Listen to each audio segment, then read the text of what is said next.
Transformative education happens not just in classrooms, laboratories, and libraries. Throughout the university's history, our gymnasiums and playing fields have been the sites of wins and losses, but also of lifelong friendships formed and lifetime lessons learned. If I could send a message to the donors, I'd thank them for everything, because I do everything that I do on this court because of them.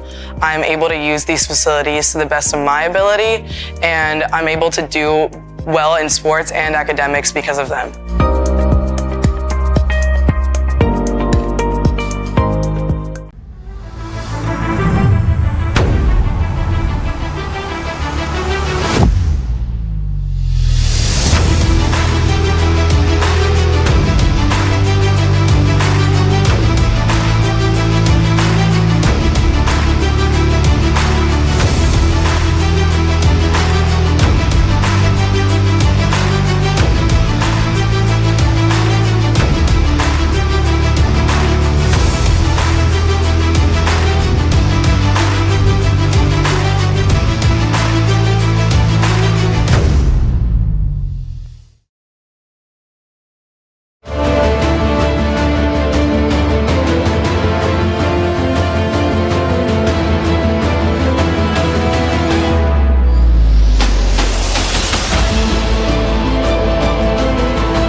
Good afternoon and welcome to Elmhurst Field here on the beautiful campus of Elmhurst University. It's 51 degrees, partly cloudy, the final regular season contest for both these teams. I'm Bill Downing, he's Dawson Wells, and producing and directing today, that's Dennis Bergen here on Suncom.tv. And Dawson, final regular season game for the Blue Jays, one of their best seasons they've had in quite a while, looking to go out in winning style tonight against a team that's been really struggling. Yeah, head coach Mike Murray in his second season with Elmhurst. Looks like he's turned this program around after struggling for the past couple years, and a great opportunity here today to get another win against the 0-9 Millikin Big Blue.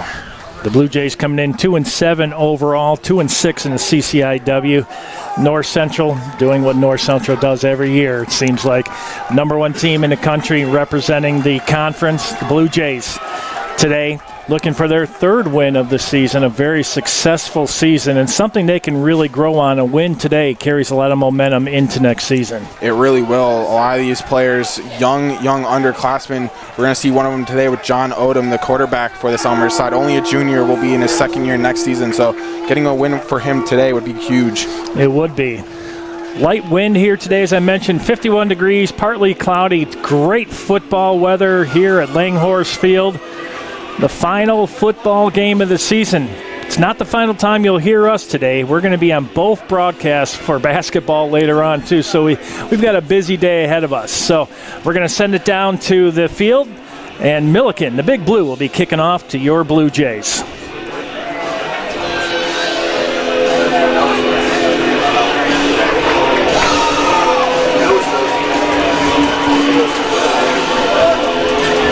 Big Blue. No wins this season, 0-9 overall, 0-8 in the CCIW. And Dawson, we talked about it just a few seconds ago, their struggles. But again, talking to head coach Mike Murray, he said it doesn't matter what the records are, you still have to play the game. And he says that Millikin has a lot of talented players on this team. Yeah, you got to play a professional game, especially in football. You know, they say any given Sunday for the NFL. That's even more true here, especially on the D3 level in college. Like you said, that big streak, Millikin haven't won in 19 games in a row. Here's a kickoff by Muscata. Blue Jays will be going right to left on your screen. Taken up at the 20. Cutting it back here to the near side. Good blocking ahead. He cuts along the sidelines, and the Blue Jays will have good starting field position just shy of the 40-yard line. Yeah, good return there by Porter. He's returned one this season.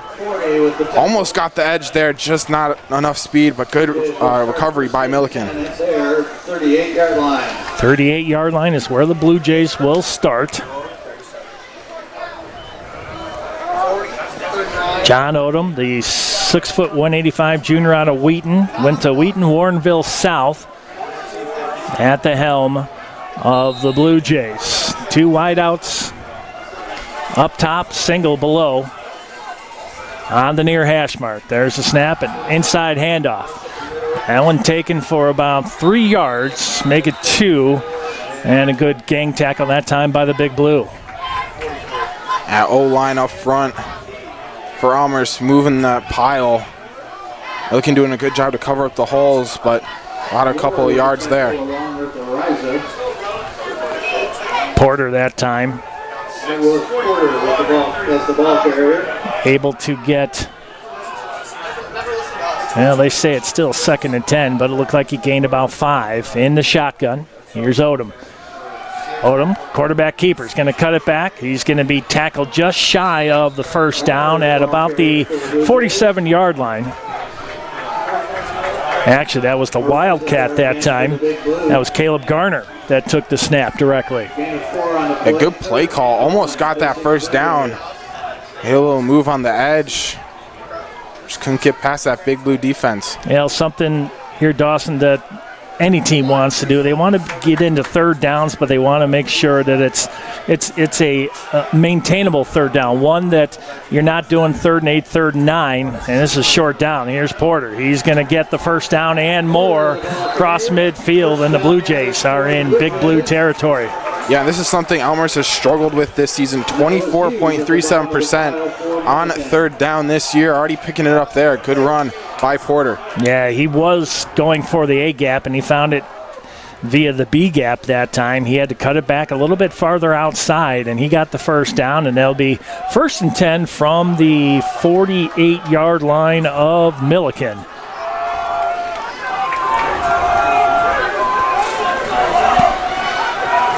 Man in motion that time. That was R.J. Anderson. He'll set up 2 wideouts to the top. Odom going to roll out to the far side. He's got good blocking. Throws it out in the flat, and that one over the head of the intended receiver, Jacob Cockrell. Yeah, and that's been Odom's favorite target.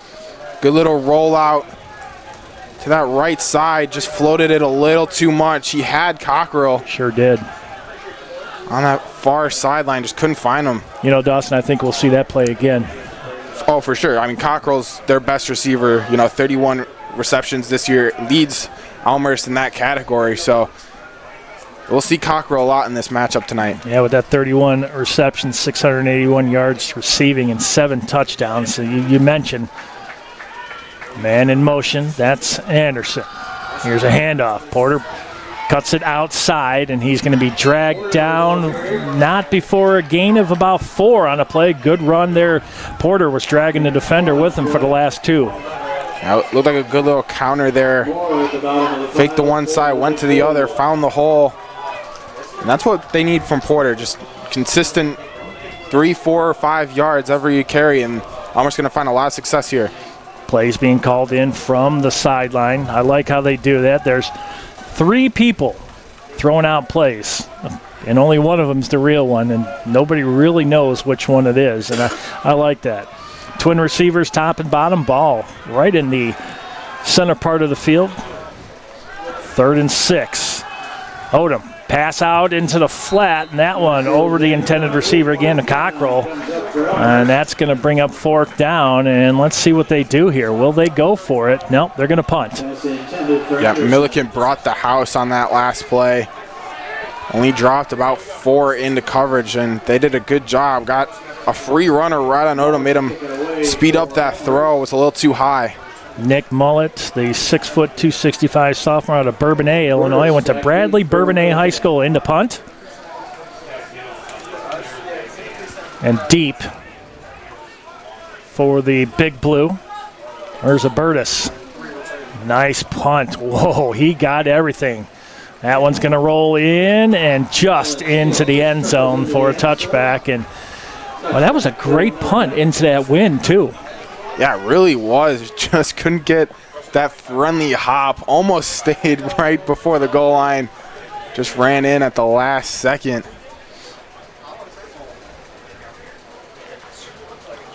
Well, the Blue Jays held the ball for 3 minutes and 3 seconds on that last drive. It started at the 38, ended up in a Nick Mullet punt.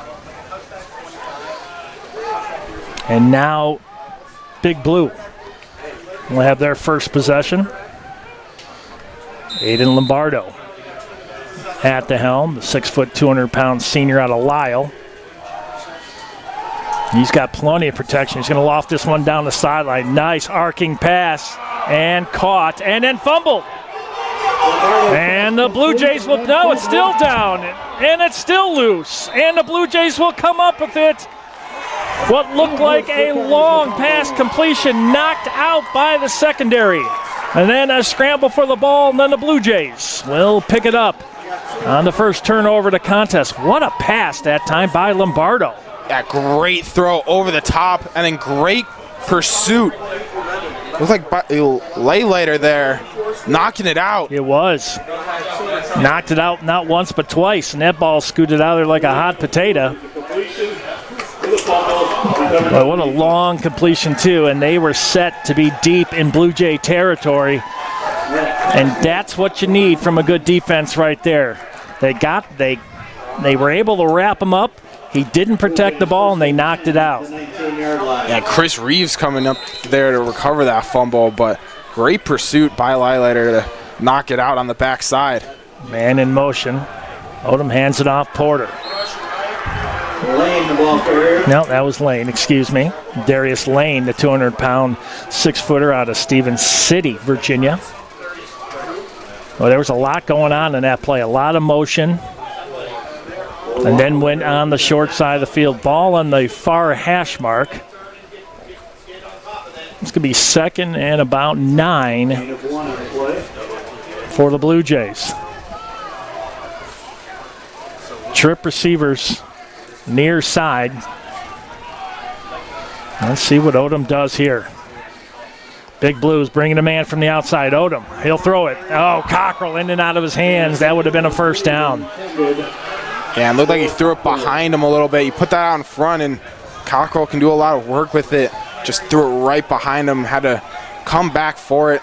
It was a tough ball, but he should have caught it. It was right in his hands. Alex Areza that time, the 6'2 junior out of San Antonio, Texas, right in the face of Odom. He had to release that ball quickly, but it definitely a catchable ball by Cockrell. Yeah, and that pressure definitely sped up Odom a little bit. Made that throw just a little bit off target, and that's all you really had to do. Well, that one play right there, 61 yards from Millikin, and then turned over. Now the Blue Jays in their second possession. Odom, he's got time. He's going to throw it out in the flat. Here's Cockrell. Spins away from the defender. Cockrell still going. He's got one to beat. Ow, tripped up. Wow. You talk about a game-saving tackle right there by James Barnes. If he didn't get him, he was gone. And what a turn by Cockrell. This pass on the money, and Cockrell turns the corner and gets on his horse and almost breaks it all the way. 3 defenders around him, and he caught it, and you're always taught to spin away from the catch, and that's exactly what he did. Went right to the sideline, took off. 46 yards. Here's Odom, going to hand it off. Down to the near side, another good run that time by Tavion Porter, the junior from Chicago Heights, Illinois, Bremen High School, and also via the College of DuPage. And it seems like Elmhurst is trying to attack the edges a little bit more with their runs. They've done it twice so far on this drive. A team that's not afraid to go on the short side because they have run a majority of their running plays to the short side. Here on the near hash mark. Anderson in motion. Here's Porter. He sheds a tackler. Still going. Still on his feet. Still going. And it's going to be first and goal for the Blue Jays at the 2-yard line. That was an angry run from Porter. We'll see it right here. Breaks one tackle. Here comes another. Stiff arm. Breaks 2, 3, 4th, 5th tackle. Reminds me back in the days, Earl Campbell, you could not tackle him. It was the hardest thing. He had the biggest legs in football. He was a beast. 1st and goal. And I think you're gonna have to go to what got you here. And Porter, let's see. 1st and goal from the 4. They have the ball spotted. Here's Porter. He's going to break it over to right, and he's going to walk in untouched. Blue Jays touchdown. Porter with the carry. Porter with his 2nd rushing touchdown of the season, and Elmhurst went jumbo there. On a big fullback, and like you said, untouched on his way to the end zone. Yeah, there was enough room to drive a semi through that hole. That was impressive. What a drive by the Blue Jays. That did not take long.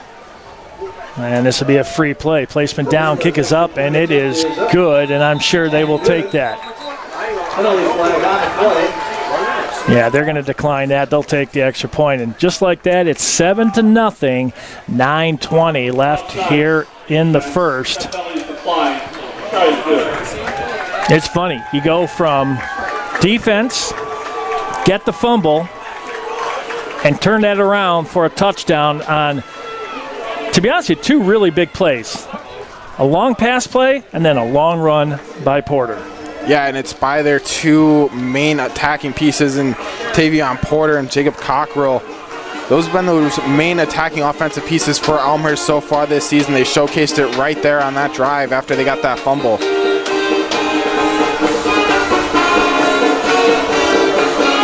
But Millikin's going to have to tighten down the hatches, especially on holding on to that football too, because the Blue Jays did it once. They're going to do it again. They're going to see that and to turn that fumble into points just like that. You can feel the momentum. You can hear the fans here at Langhorse Field. And that turnover is something Millikin has struggled with really throughout this entire season. That fumble, their 22nd turnover of the year. Marco Davila, freshman from Key West, Florida. Didn't even know they had a place for football in Key West. But that would be a place to go to. Millikin, he almost steps out of bounds. And Big Blue will start right around the 25-yard line. That one returned by J.C. Bibbs. He almost stepped out right there, too. Yeah, it was an interesting line drive kick, and it almost worked. Made him come and get it all the way. Almost like you said, stepping out of bounds. Put that kick defense in great position. At a certain point, you saw that ball kind of tailing toward the sideline. I mean, do you let it go and take the penalty? It's an interesting decision because it could just stop right there and just stick and come back, and it's a live ball. Elmhurst recovers it. It's their possession. 4 wideouts, 3 on the near side, 1 on the far side. We know what Aiden Lombardo can do, the senior from Lisle. He's got a strong arm and a very accurate one. Let's see what they do here. This will be an inside handoff this time. And we'll gain about 3 on the play. Matthew Salazar on the run. Salazar, the 210 senior out of San Antonio, Texas. Gain of 3 on the play. They got some big kids on that line, too. I mean, they've got some beef out there. Yeah, all of them basically over 285 pounds and over 6'3". Millikin right now on a losing streak of 19 consecutive games, looking to break that here today. Blue Jays looking to get their 3rd. Here's Lombardo. He's going to quarterback keeper. And a fumble again, and the Blue Jays, another fumble recovery, and the Blue Jays will have it deep in Millikin territory. Yeah, this was a great keeper by Lombardo. Was able to read the hole, found it, but then just lost the football. Aitor Agbenya, the 235 junior out of Glenview. He laid that helmet right on the football. Exactly what you're taught to do and how you practice it. 5'10", 235 junior, played at Glenbrook South. Now, we know what the Blue Jays did on the first fumble recovery. Let's see what they can do here. Odom in the shotgun, 2 receivers far side, ball on the near hash mark. 8:31 left here in the first, 7-0 Blue Jays. Handoff, it's going to be a throwback to Odom. Odom's got a call. There's a face mask. No flag. Are you kidding me? Yeah, the only reason why you stopped him was the face mask. Wow, and we're going to see it right here. Good play right back to Odom. I mean, right there. Yikes. Yeah, all face masks. Didn't really look like he got any of the jersey. No, not at all. That was Jeffrey Laylighter that time. Throwing it back to Odom. Odom hands it off. Here's Porter. Nice stutter step. Cuts it back. Get it to about the 35-yard line. Back to the original line of scrimmage. It's going to be a tough third down here, Dawson. It's going to bring up 3rd and 10. I'd almost like to see that rollout that we saw that one time right over the top of Cockrell's head, that throw by Odom. I think they can make that work here.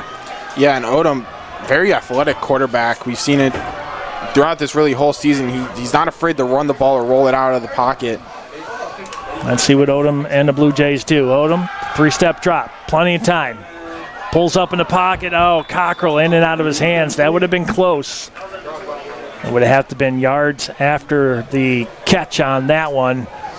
And it's going to bring up 4th and 10. And they're going to go for it. Yeah, it's in that weird middle position of the field where too far for a field goal, but not far enough for a punt. I don't hate this decision to go for it. No, neither do I. I think it's a good one, too, because maybe you try to draw them off to get 5. We'll see what happens here. 6:56 left here in the first, 7-0. Blue Jays on a fumble recovery. And 2 minutes and 13 seconds later, Tavion Porter. There it is. Penalty flag. Who are they going to call it on? Because yep. Yeah, they definitely were trying to go for that 5 right there. Unfortunately, it was the Blue Jays on the false start. Yeah, it was Gabe Holtke here on this near side. One of the seniors here honored on senior day, just getting a little jumpy. Nick Mullett had a really good punt first time out, ended up rolling into the end zone. Big Blue looks like they're bringing everybody but 2. And another good punt this time. And this one will make its way into the end zone again. Now the first possession for the Blue Jays lasted 3:03. The second one 2:13, resulting in a touchdown. Big stat right now is 2 fumbles by Millikin has led to only 7 points by the Blue Jays. But the Blue Jays looking good here off the turnovers by the Big Blue. Yeah, Millikin only have run 3 offensive plays so far compared to 15 for Elmhurst. So big discrepancy there, but Elmhurst only a 7-point lead. We'll see if Millikin can get back on track and hold on to the ball. They're going to need it to give their defense a little bit of rest here. Lombardo, about 99.9% out of the shotgun. Twin receivers, north and south, ball right in the middle of the field. Lombardo, he'll scramble out of the pocket, and he'll be taken down for a gain of about maybe 1, maybe 2 on the play. Yeah, and both these quarterbacks not afraid to run the ball. Lombardo leads Millikin in rushing attempts on the season so far. Saw it right there, just dropped it down after fumbling it the previous drive. And Odom, too, very good runner for the Blue Jays. Hovering right around 250 yards total on the season. Three receivers north and one here to the south. Ball on the near hash mark. 2nd and 9 from the 21. Clock running at 5:52. Here's Lombardo. He's going to throw it out in the flat. Another good pass, and this will be a first down. Good pass that time by Lombardo, and he found the big target, Jordan Miller. 5'11", 175 senior out of Decatur, Illinois. Yeah, great find, and Lombardo had a little bit of pressure, but pretty good pass coverage. He's looking there. good, too. His passes are nice, crisp, tight spirals. Yeah, 2 for 2 so far for Lombardo. He had that deep 61-yarder that looked like Millikin was going to have a good drive. Good run right up the middle. This time by Matthew Salazar. Ran it right down the middle. And that one just shy of about 7 yards on the rush by Salazar. So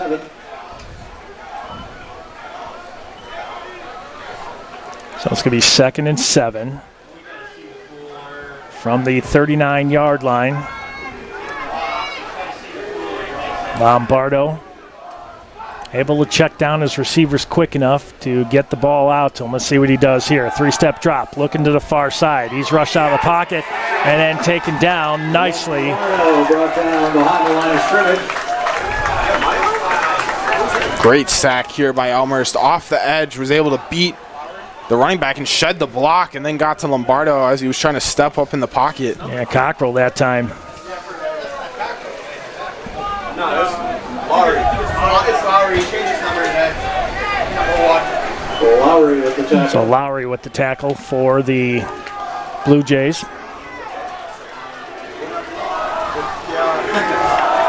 Lowry's second just sack notified of the day. he changed his number. Here's Lombardo. Lombardo going to air it out to the far side of the field, and that one's out of bounds. Good throw, long pass from near hash mark that time, right out in front of the Big Blue bench on the far side here at Langhorse Field. That was a good idea. He lofted it perfect. Yeah, Lombardo not afraid to throw the ball so far this afternoon. We saw a deep one. Very similar position on that deep ball earlier that Elmhurst got on the fumble. A good stop by this Elmhurst defense. Cockrell that's deep for the Blue Jays. Cockrell deep for Elmhurst. Lasquita with the punt for the Big Blue. Oh, that one low line drive almost got blocked, and they'll just let this one roll out to about the 31-yard line, and that's where the Blue Jays will start on their 4th possession. 7-0, 4 minutes left here in the first quarter. 7-0. Millikin trying to drag one of those Elmhurst returners onto the ball. Porter having a big day already. 7 rushes for 52 yards, a touchdown, long run of 22, averaging 7.4 already. He's a beast. Yeah, and Elmhurst, you can tell, already trying to attack this susceptible Millikin rushing defense. They allow just under 250 yards rushing per game. Here he is again, and this time he's going to run into about 3 Big Blue players, and I'm going to say he got little to none on that run. Yeah, just a couple of missed blocks on that near side edge for Elmhurst. Didn't give Porter a lot of space. Good defense from Millikin. Well, these two had a game finisher last year. One for the ages. Millikin going for the extra point to take the lead. We'll get to that here shortly. Here's Odom in the shotgun. Going to hand it off. Porter went one way, cut it back the other. Gain of about 3 on the play. It's going to bring up 3rd and 7.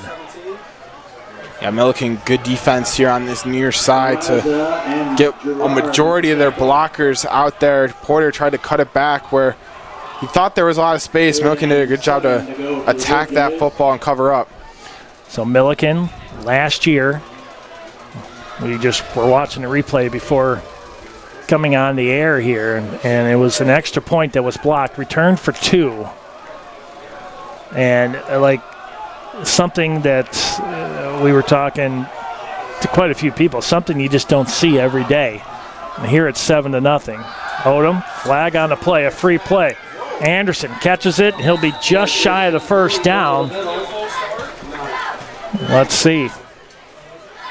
Is it against the Blue Jays? I don't know if it was, they would have blown that one dead. Illegal shift on the offense. The players do the movement and do the reset before the snap. 5-yard penalty. So the rule, you can have one person in motion, you can't have two, and if that second one is in motion, he has to be set before the snap. And that was the call right there. And it's going to bring up 3rd and 12 for the Blue Jays. They lead 7-0, 2:18 and counting here in the first quarter. And second penalty on Elmhurst this afternoon. 2 for 10 yards so far, both on the offense. Let's see what Odom does. Comfortable in the pocket, steps back. Now he's going to roll out here to the near side. Odom with it. See, he's going to air it out. He does along the sideline and coming back to it, and that's what you're trained to do. And that's going to be a first down for the Blue Jays. John Odom, what a athletic play here, just scrambling out in the pocket, dancing around, happy feet. Finally rolls it out. I thought he was going to throw this ball away, kept it alive. And great throw on the money here on the near sideline. As a receiver, you are practicing day and night. If your quarterback is in trouble, come back and help him. That's exactly what Max McCarville just did right there, the senior from Kenosha. And now the Blue Jays in big blue territory. Here's Porter, inside handoff. Keeps them strong legs, low center of gravity moving. He'll get a gain of about 4. Clock running at 1:15 left here in the first. It's 7-0 Blue Jays, and the Blue Jays driving. Well, that was a great play by Odom. I mean, he was in trouble, and he knew it. And that is so hard to throw off of your back leg like he did right there. And he made that one look easy, and McCarville coming back to get the reception. Yeah, we saw him just overthrow one to Cockrell on the drive previous.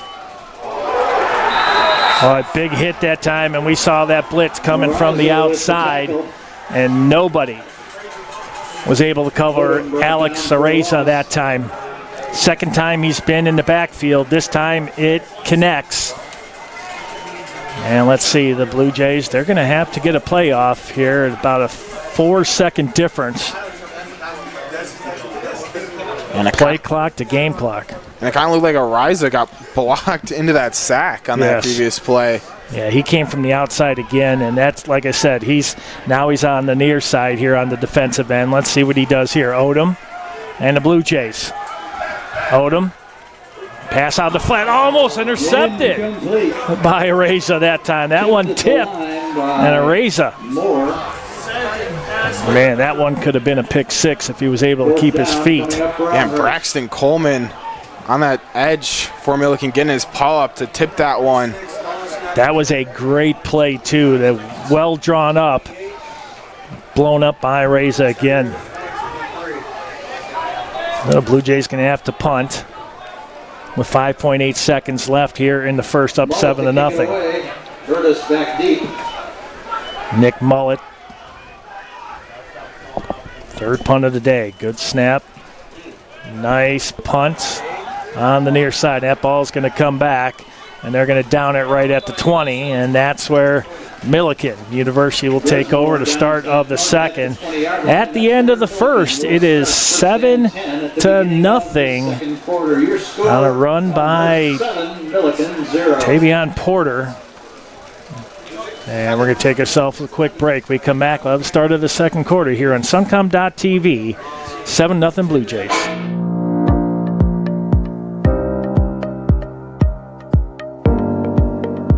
Transformative education happens not just in classrooms, laboratories, and libraries. Throughout the university's history, our gymnasiums and playing fields have been the sites of wins and losses, but also of lifelong friendships formed and lifetime lessons learned. If I could send a message to the donors, I'd thank them for everything because I do everything that I do on this court because of them. I'm able to use these facilities to the best of my ability, and I'm able to do well in sports and academics because of them.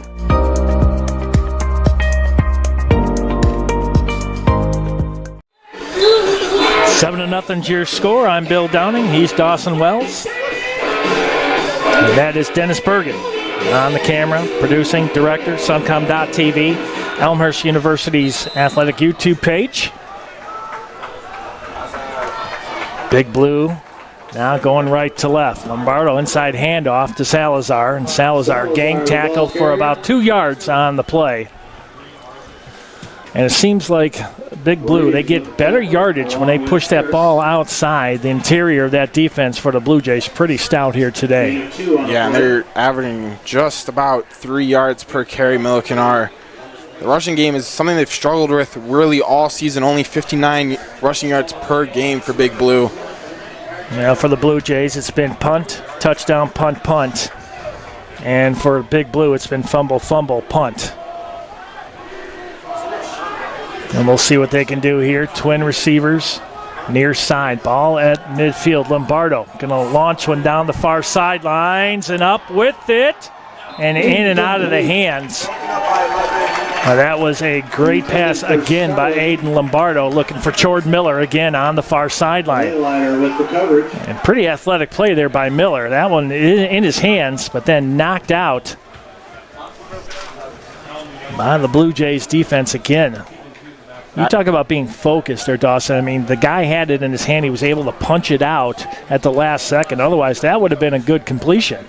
Yeah, it's the second time Lighlighter's been beaten a little bit over the top and then recovers and makes a great play on the ball from behind. We saw it on the fumble on Millikin's first play of the game. See it right there again. Twin receivers, north and south. Lombardo in the shotgun. Two-step drop, up in the pocket, throws it out in the flat. Incomplete. And no, they were looking for a penalty flag there that time. Not going to find it.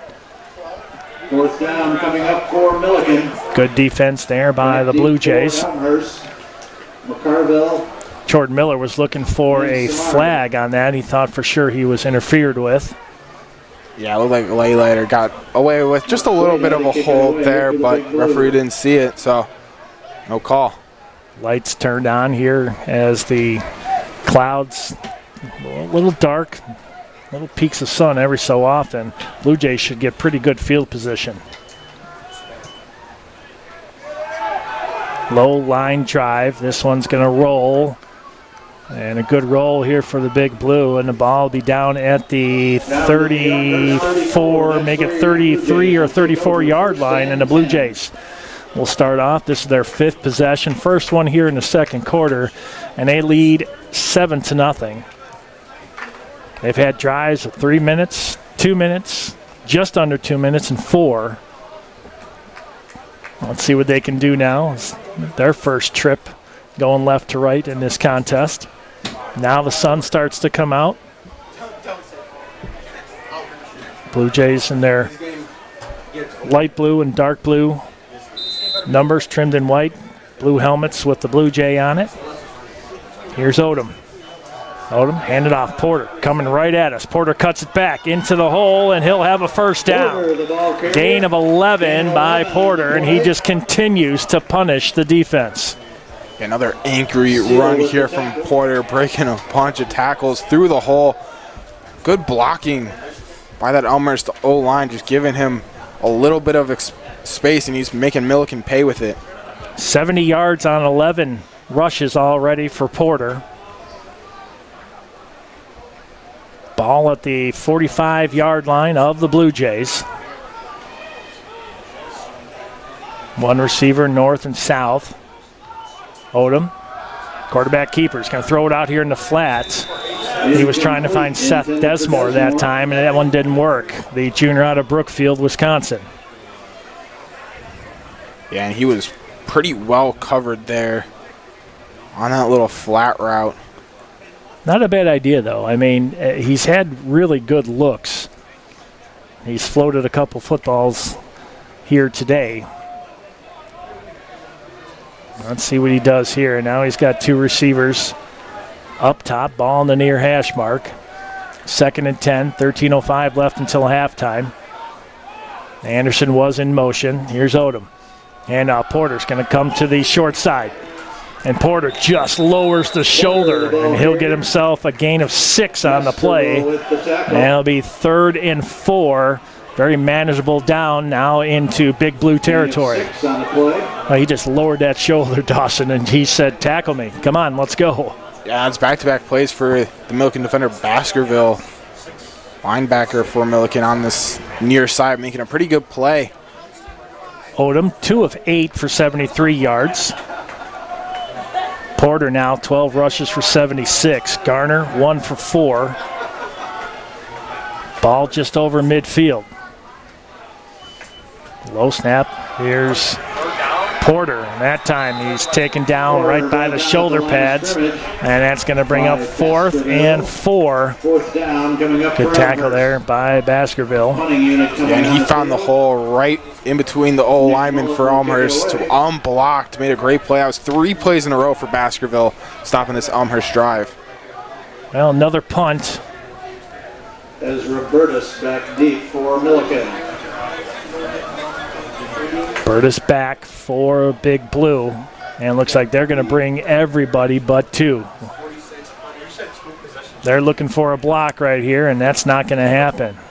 Oh, another nice punt by Mullet. Taken at the 7. Burtis, and he'll be gang tackled right around, I would say, about the 12-yard line, and Big Blue deep in their territory and have to be careful here, down by 7. Brandenburg there first. But a good punt again. Nick Mullet has put some air underneath some of these punts here today and done a great job to pin Big Blue deep in their territory. Yeah, and I think that was one of his better punts of the afternoon so far. I mean, that's what you need out of special teams. If you're going to win, it has to be offense, defense, special teams. Everything's got to be clicking. Already defense with a couple fumble recoveries. And then Porter doing the rest. Up 7-0. And Lombardo, we know he's got a good arm. He's been able to get the ball out and find one of his big receivers. Let's see what Lombardo can do here. He's always looking for Miller. This one out in the flat. Javion Wallace. That's complete to Wallace. Quick pass out in the flat. And that's going to bring up 2nd, and they're only going to give him 3 on the play, so it's going to be 2nd and 7. I mean, at this point, you got to be careful. You got to be smart plays. You can't do anything stupid offensively. You got to make sure that you just chip away. If you can get a big play, we know Lombardo can throw it, you go for it. If you can beat one of your corners.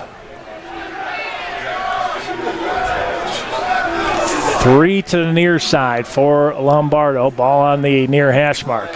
Inside handoff. Here's Salazar, and he's going to be gang tackled by a ton of Blue Jays. And I don't think he gained anything on the play. He may have actually lost a yard on that play. Yeah, good defense by Elmhurst. It's kind of something they've struggled with, rushing defense this year. 170 rushing yards allowed per game. They're doing a great job so far, holding Millikin to 2.3 yards per carry. It's been stout defense on that defensive line so far for the Blue Jays. Yeah, great play right there, stopping Salazar to no gain. It's going to bring up 3rd and 7, 10:35 left till halftime, 7-0 Blue Jays. Big Blue deep in their end of the field. Lombardo looking to throw. This one right over the middle, and that one's intercepted. By the Blue Jays, Connor DeVries, the 6-foot senior out of Lawton, Michigan, picks it off, and that's the 3rd turnover here in the first half so far by Big Blue. And there was nobody home that time. it looked like Dawson, I think he was trying to swing that one over the middle to Wallace, and Wallace cut a little bit too soon, and there was nobody home except for the Blue Jays. Yeah, I couldn't tell if that was just a miscommunication on the route or an overthrow by Lombardo, but either way, great play by the Blue Jays to get their third turnover already in this game, but they're only up 7-0. You need to capitalize on this quick change here on offense. Yeah, you do. Porter to the right, Anderson in motion. Here's Porter, going to cut it right down the middle. Going to lower them shoulder and keep those legs going and make it a run of about 7 to 8 on that. It's going to bring up second and about 2.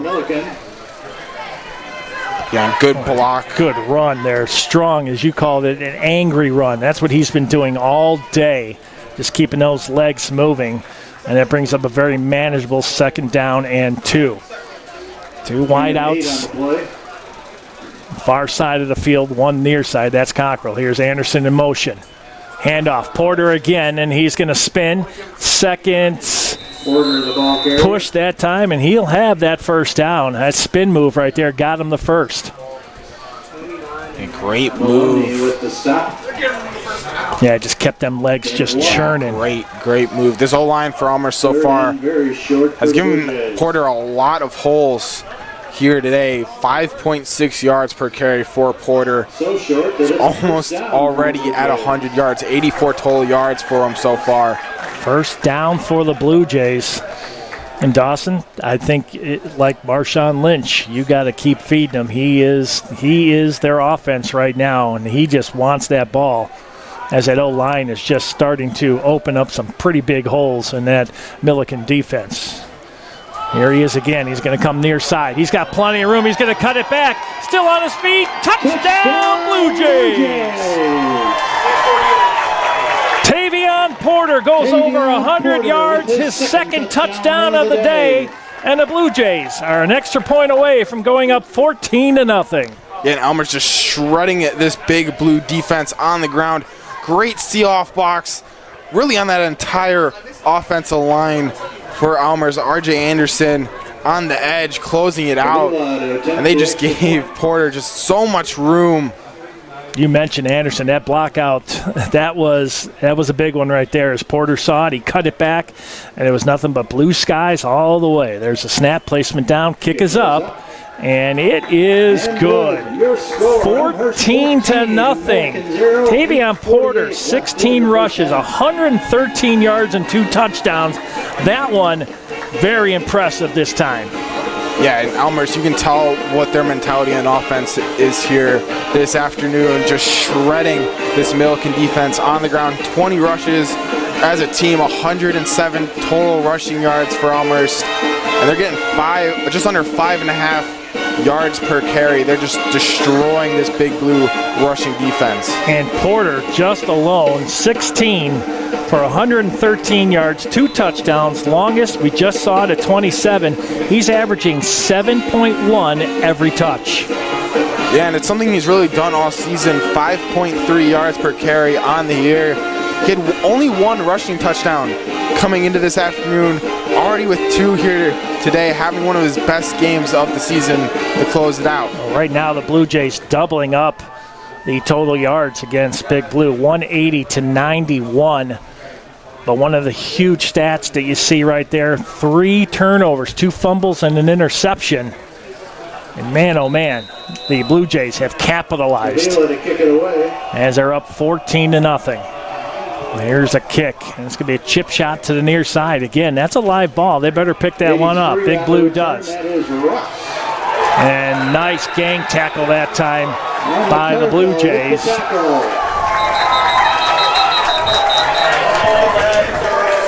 And this Millikin just get hammered. Great kick. Really chipped it back, and he gets hammered right here by number 4. Max McCarville and Gino Luckett gang tackling. Offsides, kicking team, number 15. 5-yard penalty added to the end of the play. 1st down. Yeah, that's something that coaches don't like to see, but that one's really not going to hurt the Blue Jays. It's going to give 5. So it's going to be 1st and 10, ball placed at the 24-yard line. And I think for Big Blue right here, for Millikin, this is a must score. You got to get some points as the clock running down at 8:42 and it's 14-0. You cannot turn this one over. New running back in there. And they'll hand it off. It's not Salazar this time. 0 Scott. And that's Bryson Bowes, the 5'8", 185 junior out of Decatur, Illinois. The running back. And good coverage by Charles Scott on that opposite side, just closing off that edge, not letting Bowes reverse the run. If he beats Scott on that far side, he had a lot of room to run. Great tackle from Scott. Sure did. Good call. Well, Dawson, this is our first of 3 today. We were told by our producer, Dennis Bergen and Matt, to not talk so much. So we can go back to the silent days of the Charlie Chaplin movies. Here's Lombardo. He's going to rush out of the pocket, still on his feet, but he slides smartly right just shy of the 30. And we got a doubleheader in basketball coming up at 5 and 7:15 tonight. Gain of 5 on the play. Senior day here at Langhorse Field. 14 seniors on the field. That's a lot to lose. But this program, really good season for them. One of the better ones that they've had in recent years, too. And CCIW's got to be one of the strongest conferences in the country. Another gang tackle.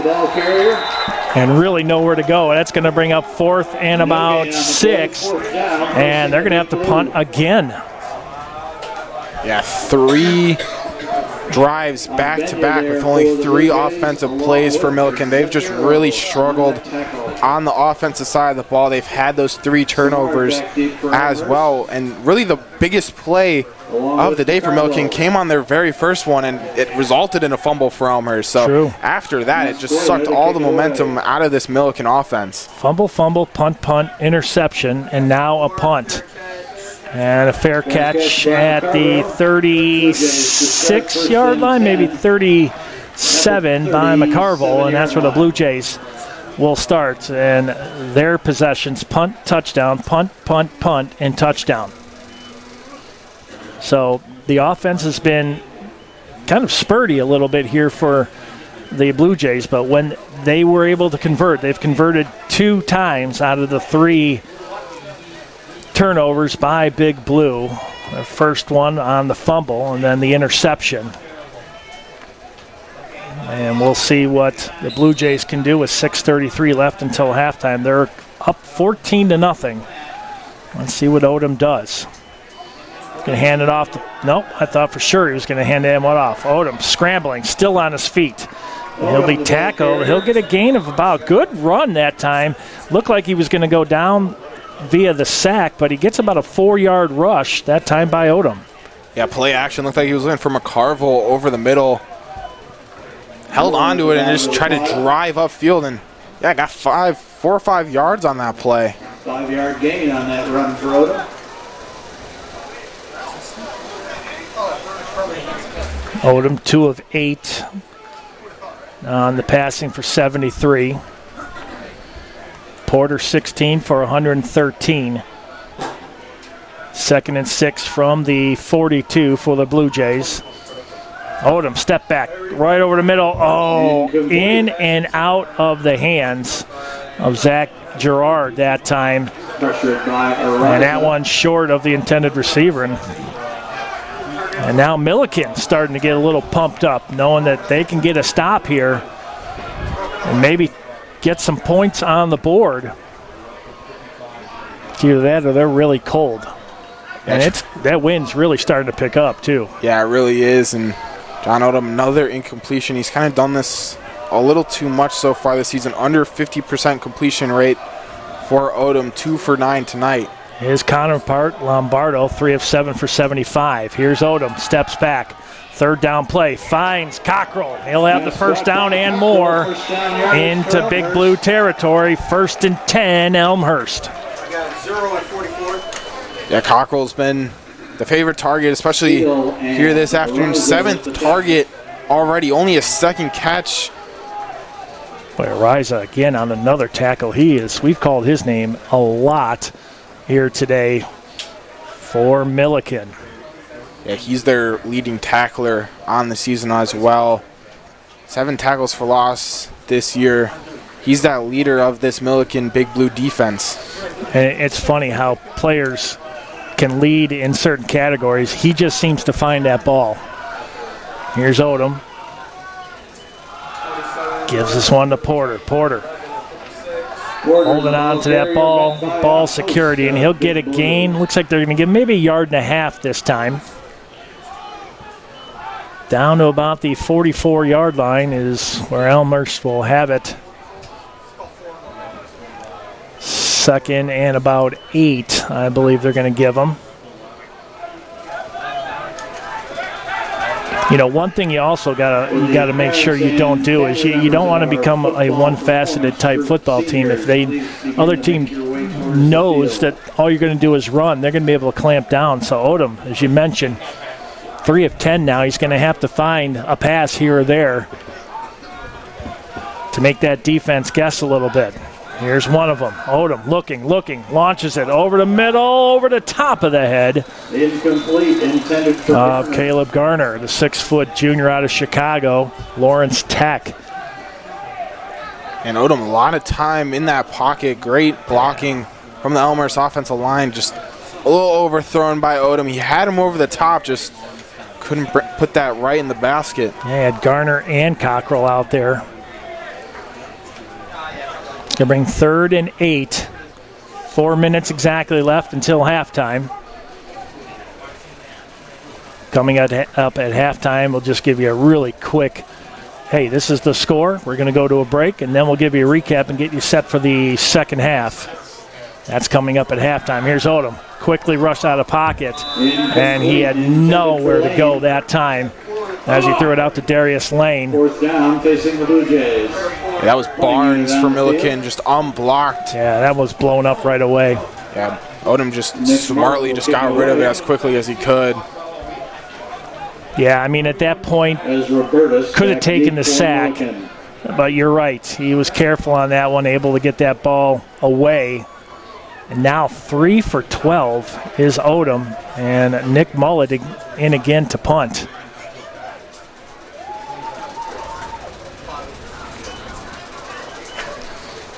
Another beautiful punt. Fair catch, ball loose, Blue Jay ball. 4th turnover today, this one via the special teams. And Burtis called for we got a flag, and that's probably going to be a celebration. And he waved for it. And then, or wait, did he? I don't think he waited for it. I think he tried to catch it. I'm kind of shocked he had it. Me too. I thought I saw an arm come up, but yeah, I'm shocked he caught it. He did it on the last one and only returned it for about 5 or 6 yards. I'm really shocked he caught that one right around the 6-yard line and just didn't have a good grasp at it at all. He let the previous 3 or 4 punts go just right over his head, and it went for a touchback. I'm not understanding why he caught that football. Neither. You have to down there. You can't take that chance. Coach Mike Murray wanting an explanation, and we're about to get one.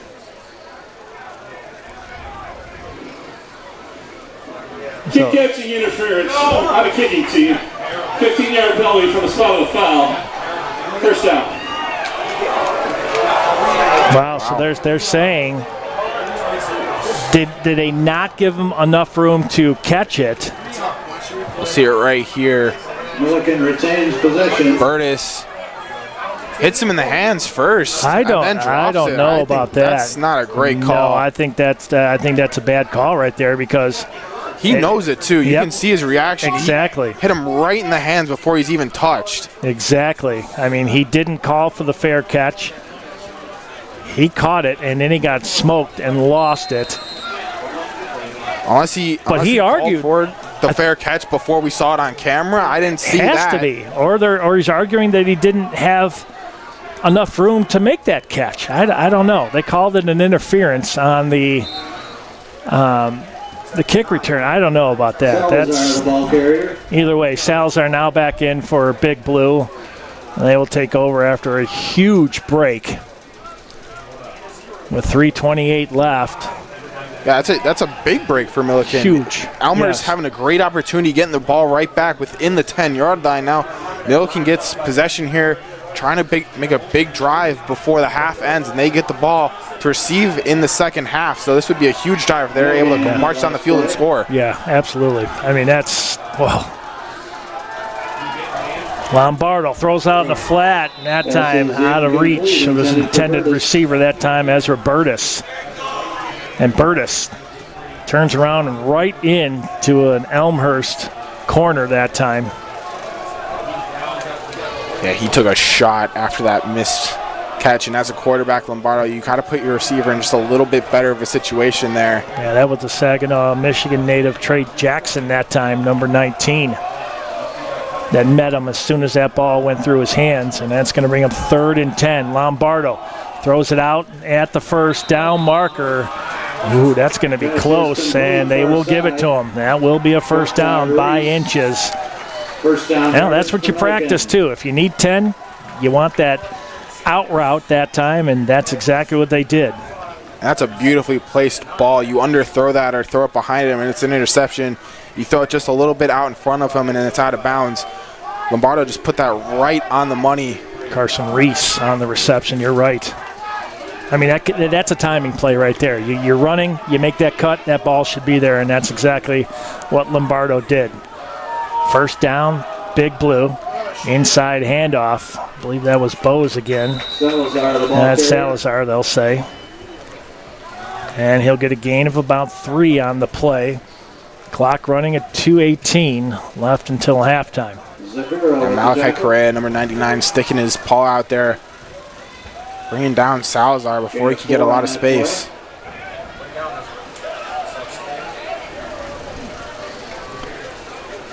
Second and 5 for Millikin. 2-minute timeout. And the 2-minute warning here. It's 14-0 Blue Jays. Big Blue, 2nd and 5 from the 40. They have turned the ball over numerous times here today and have to be careful here too. You don't want to turn it over again and allow the Blue Jays a chance to put some points up with 2 minutes left. But also at the same time, Dawson, Lombardo's gonna have to throw and air this one out to get some yardage to where they can get into a scoring position. Yeah, I think if you're Millikin, you have to be aggressive. You get the ball to receive into the second half. You have 2 minutes to go. You need to be aggressive. You've turned the ball over 3 times so far, but you're only down 2 scores. Millikin, if they want to come back in this game, this is really a very important drive to end out the first half. 34 total plays for Elmhurst, 18 for Big Blue. Big Blue 0 for 4 on 3rd downs. Elmhurst 4 of 9 to this point. Total yards 199 for the Blue Jays, 96 for Millikin. Out of that 199, Tavion Porter has 115 of those yards on the ground. Yeah, just under 7 yards per carry for him. He's been just, we've seen it multiple times where he breaks 3 or 4 tackles on these runs. He's just been very, very good today for the Blue Jays. Lombardo's got Salazar to his right. Twin receivers. Ball in the near hash mark. Twins north and south. Lombardo, 4-step drop. Throws it over to the far sideline. That is, oh, he was out of bounds. So his foot was just out of bounds as he caught that ball. Intended for Reese. Reese that time. Another one of those out routes to that far sideline. That time it looked like Lombardo just a little bit late getting that out. Let his receiver just drift a little too far. Yeah, Reese that time, if he would have stayed in, could have had that 1 foot in bounds That would have been a first down. Now it's going to bring up 3rd and 5. We just mentioned they're 1 of 5 on 3rd down. They got 5 yards to go here. This is a big play early in this game. I say that they bring the kitchen sink. Lombardo rushing. He's going to throw this one out of play, and it's going to be 4th down. Lombardo, good downfield coverage that time by the Blue Jays secondary.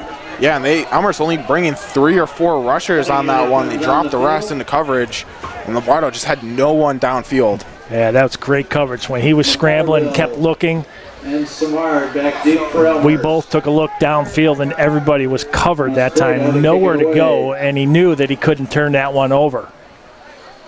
So it's going to be a punt, and the Blue Jays should get good field position here with 1:45 left. Oh, that's a nice punt that time. Fair catch. Called by, I believe, was it Samarge that time.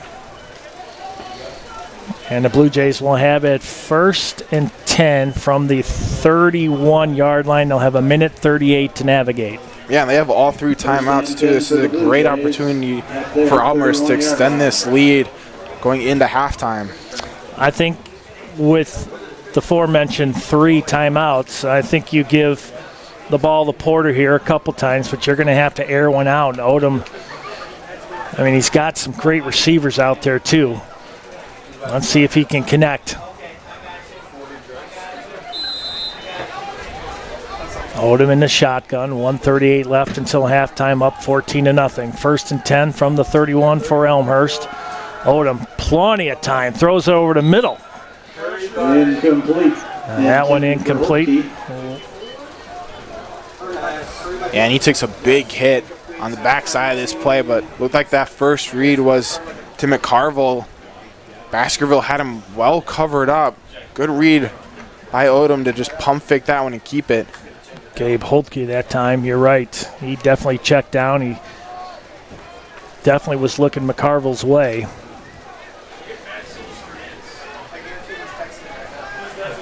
Second and 10 from the 31. Cockrell in motion.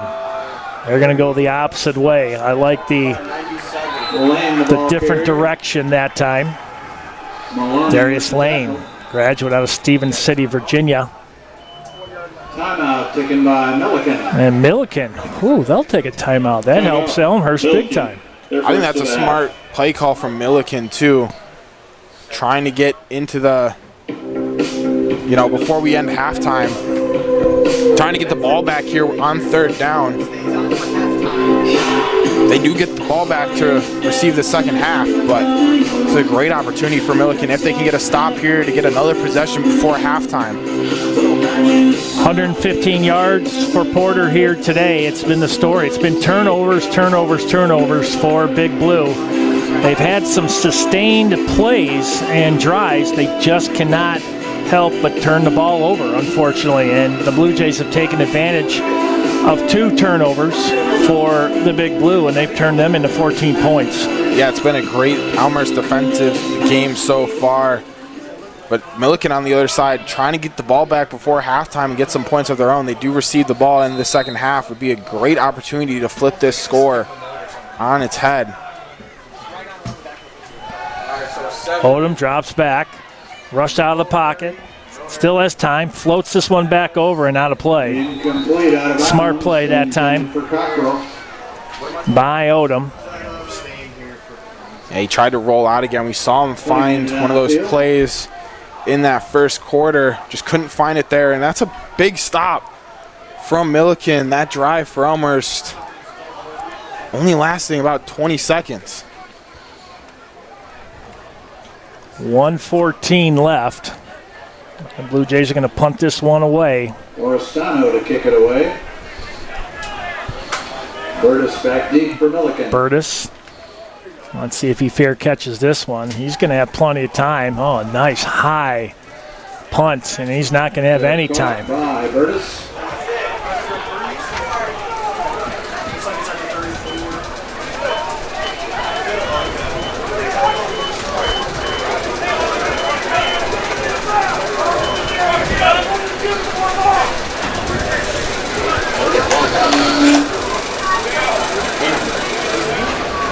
up at halftime. We're going to have some Millikin performers starts out on the at field. 34-yard line.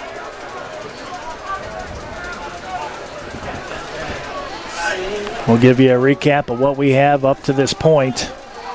It's 14-0 Blue Jays. And Millikin, long way to go and a short time to get there. Quote from Smokey and the Bandit. Empty backfield, Lombardo forced to pass. Up in the pocket, drills that one, and that one incomplete. Lombardo's pass incomplete. Good athletic play by Lombardo to step up in the pocket. Just inaccurate throw has really hurt Millikin today. He's 4 for 12 for 87 yards, and a majority of those 87 yards came on the very first play of this game. 61-yard pass, you're correct. Reese, the intended receiver. 2nd and 10, 60 seconds exactly.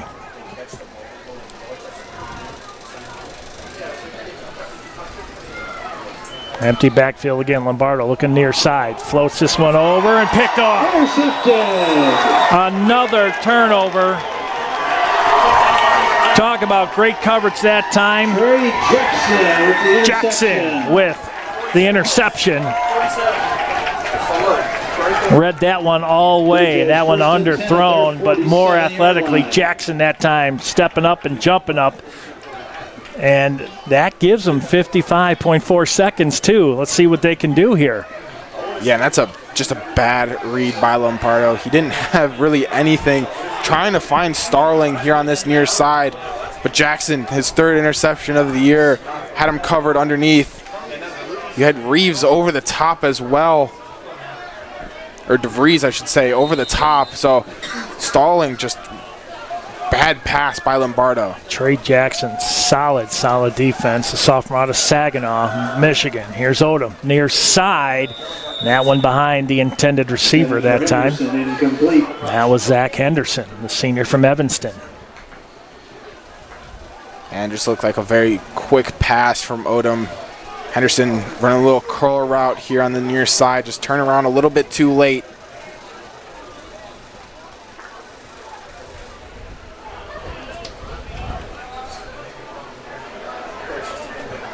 Second and 10, just over 50 seconds left until halftime. Odom, 2-step drop, looking left, now right, going to air it out, and nobody home. Incomplete. As Henderson stopped, and that one way overthrown of the coverage. Yeah, another miscommunication with Henderson on this near sideline. It looked like Odom thought he was going to continue that streak route. I mean, these incomplete passes, they help Millikin right now because it stops the clock. They haven't been able to do much with the ball, but you don't want to help out an opponent neither. You got to, I think at this point, you might as well just go ahead and run the ball and force Millikin. They're going to have to take a timeout. Low snap. Here's Odom. He's not going to run it. He's going to run it to the near side, nowhere to go, and he's hit after he throws the ball. That was down for the Blue Jays. Areza that time. Again, all over the place. Yeah, and Odom almost throwing a pick as well. Just didn't get that one far enough outside for Baskerville. But you mentioned it, that a lot of those incompletions are helping Millikin. They still have 2 timeouts with just over 36 seconds left to go in this half. They're getting a 3rd opportunity here to drive down the field with these 2 timeouts under the 2-minute timeout in this game. You are correct. And Mullet again into punt. I think Millikin, they know they're going to have to block, and they are bringing everybody. He's going to have to get this one off, and that's going to be roughing the kicker. Yep. Penalty flag on the play. And the punt's going to go all the way down to the 10-yard line. Great punt there by Mullet, but I believe that's going to be roughing the kicker. As multiple Big Blue players ran into Mullet. Let's see, will they give him, depending. Yeah, we'll see if it's running into the kicker or roughing the kicker. Correct. If it's roughing the kicker, that's 15 yards, first down for Elmhurst. Correct. If if it's running, it's only a 5. Wouldn't be enough. No, and I think that's going to be roughing. Running into the kicker. Nope. On the receiving team, penalties decline, first down. Oh, so they're going to decline that. You know, that's actually a smart call right there. You might as well, because you got them pinned down to the 10. They'll have 2 timeouts, as you mentioned, and they've got to go 90 yards to do something. And we saw Millikin already hit a big play in this one. Yes, it resulted in a fumble, but it was a 61-yard passing play to open up this game. They're capable of the chunk play. We'll see if they're going to need a couple here if they want to get down and score some points Agreed. before halftime. Yeah, and I think if you're a corner or if you're a safety, I think you almost have to be in kind of a prevent-type defense because there's nobody in the backfield. You know Lombardo's throwing. Do not allow anybody behind you. Here's Lombardo, 1 step shy of the end zone. He's going to step up. He's going to throw this one right over the middle, and nobody home again. Right out of the hands of Javion Wallace. I think he heard footsteps. And again, 18 seconds left until halftime. It seemed like these last 5 minutes have lasted forever. It's been a lot of these just incompletions and basically free timeouts for both sides. Both of them trying to be aggressive under this 2-minute timeout, trying to run down the field and score touchdowns, but it's resulted in a lot of opportunities for the other team. Well, the clock stopped, 18.1 seconds, 2nd and 10 from the 10. 14-0 Blue Jays.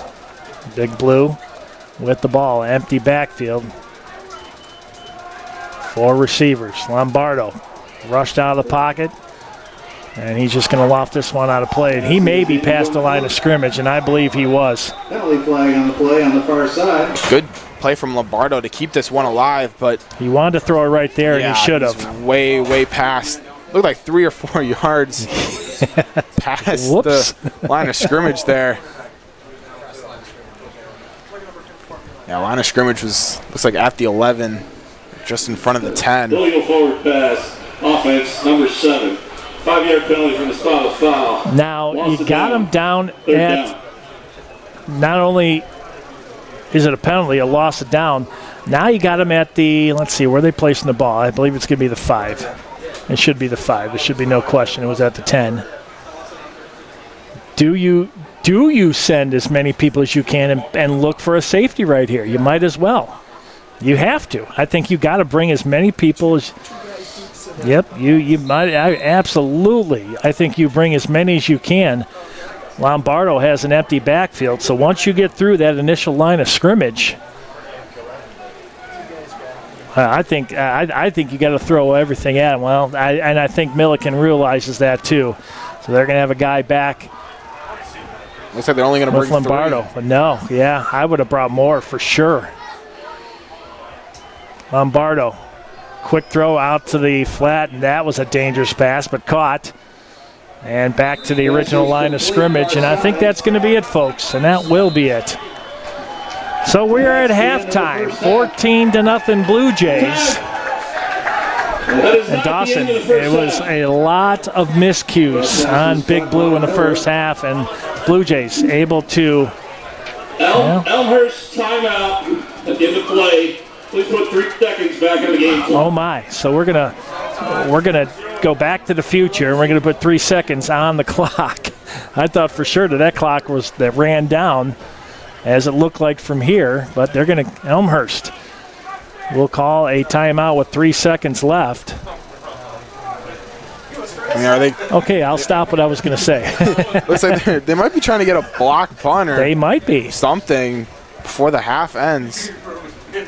At that point, I would have rushed more than 3 on that last play. I would have brought 5, maybe 6, and force Lombardo to throw that ball into coverage of some sort. You have to. I mean, now they're going to bring. Yeah, they're going to try to go for the block punt, but again, they're only rushing 3. Yeah, they only got now 4. It's still not enough to get through this Millikin pump block. No, and that's going to okay. And that one fumbled and then picked up by the Blue Jays, and that will be it. And that's the risk you run with calling that timeout. You do. A muffed punt could have easily led to a Millikin 7 points there if they run on that and return it. Sure. Well, we're at halftime. Now it's official. 14-0 Blue Jays.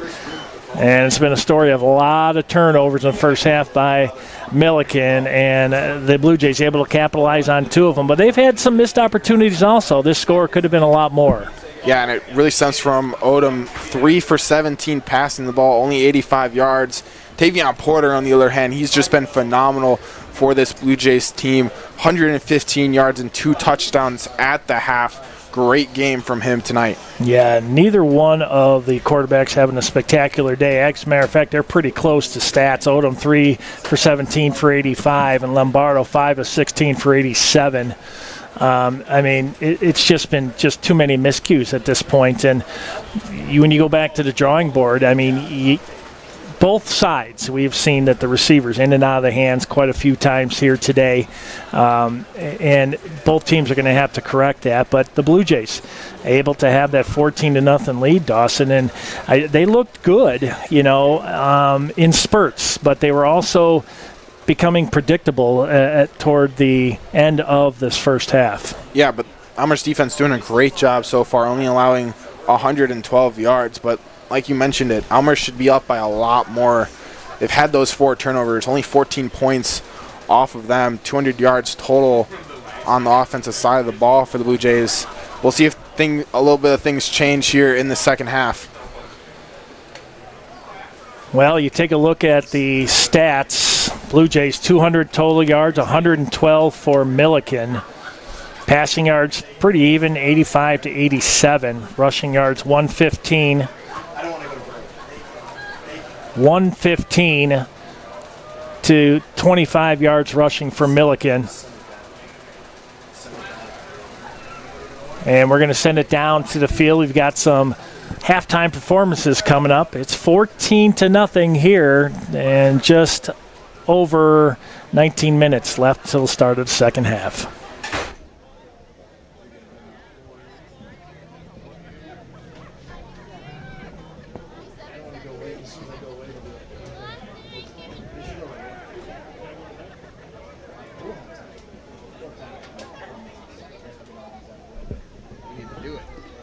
Before today's halftime entertainment, Elmhurst University Athletics would like to honor the senior members of the Elmhurst Cheer, Poms, and Elmhurst University Dance Company. First, for the members of the Elmhurst University cheer team, Miranda Barrett, currently the head captain and a member of the cheer team for 4 years here at Elmhurst, is accompanied on the field by her parents Tim and Nancy, and siblings Madeline, Mitchell, and Brandon. Barrett is also in the honors program and a member of Phi Mu sorority. Barrett will be graduating with a degree in early childhood education with specializations in English learning and special education. Miranda Barrett.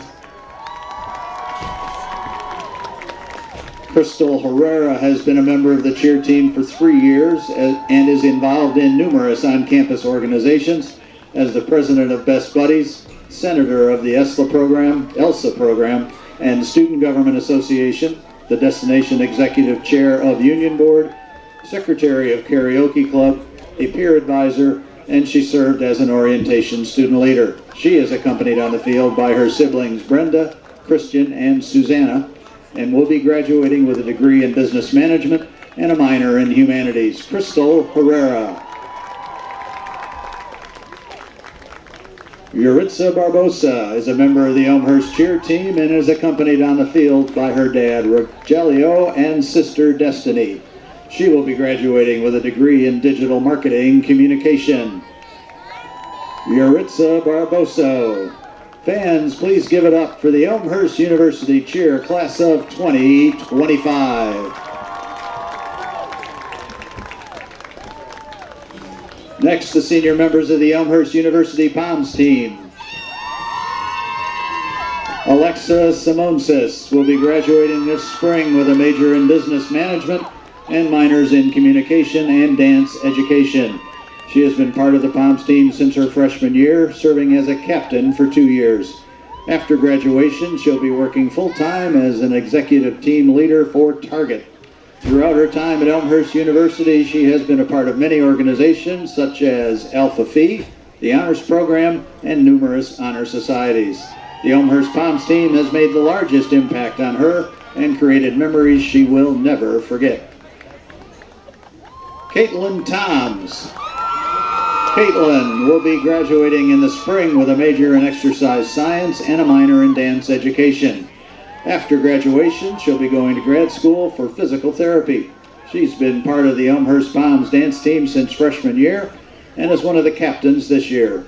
Throughout her time at Elmhurst, she's been part of the Pre-Health Professions Club and is currently the president of Phi Mu.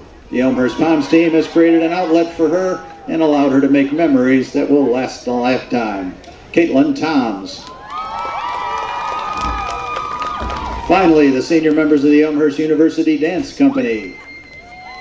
Julia Markowski is a senior member of the Elmhurst University Dance Company and will be graduating with a degree in elementary education and teaching English education. After graduation, Julia plans to teach English language in Illinois and abroad.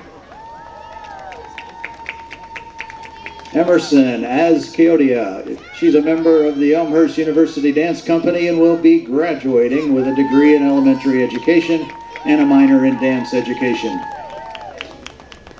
Emerson is also involved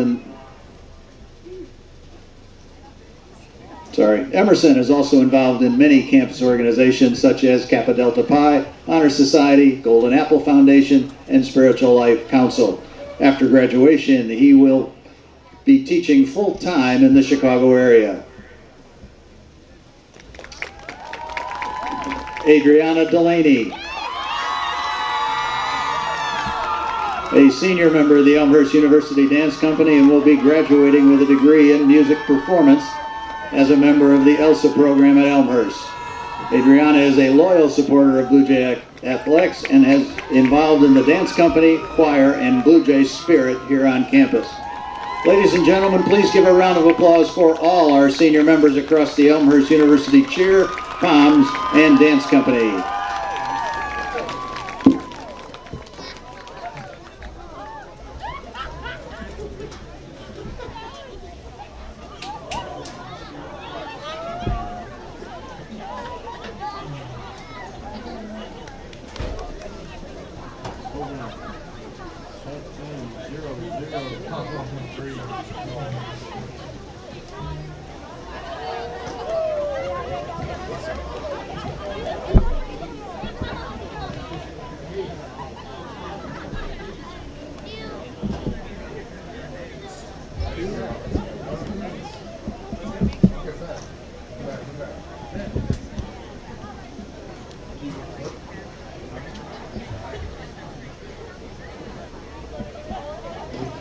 To begin today's halftime entertainment, please welcome to the field the Elmhurst University cheer team led by Captain Miranda Barrett and co-captain Shania Shutowitz and Yuritsa Barbosa.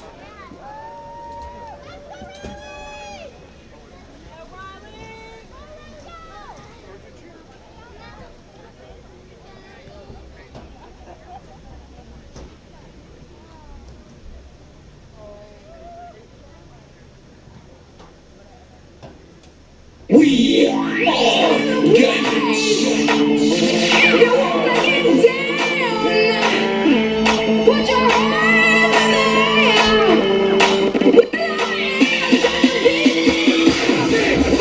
here we go, radio, y'all get hit with the boom, boom. Beat so big, I'm stepping on leprechaun, y'all get hit with the boom, boom. Y'all get hit with the boom, boom. Y'all get hit with the this beat be bumping, bumping. This beat go bumping, bumping. It's high, something rules. Them boys I ride, something rules. They wanna fight the white guy, hold up. Check it out. Ain't tryna be cool like you. Wobbling around in your high heel shoes, I'm clumsy. Made friends with the floor. 2 for 1, you know what 4 by 4. And 2 left feet, you know I always ride. First thing I go with the ball in the host. Taking the cherry on top. That's the bottom of the good girl. 3, 2, 1, level up, level up, level up, level up. Level up, level up, level up, level up, level up.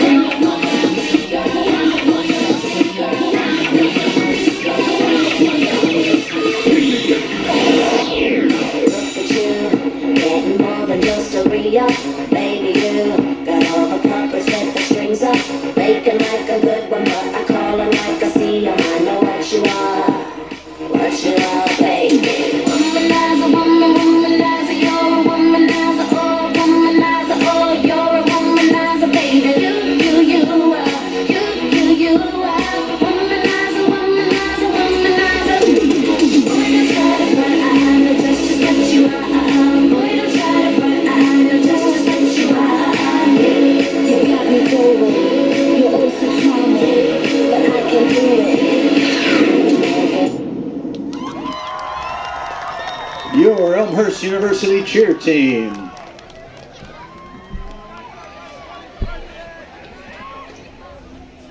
Next, please welcome to the field the Elmhurst University Palms team. This program choreographed by Captain Stella Freight, Caitlin Toms, and Alexa Simonsis.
Your Elmhurst University Palms team.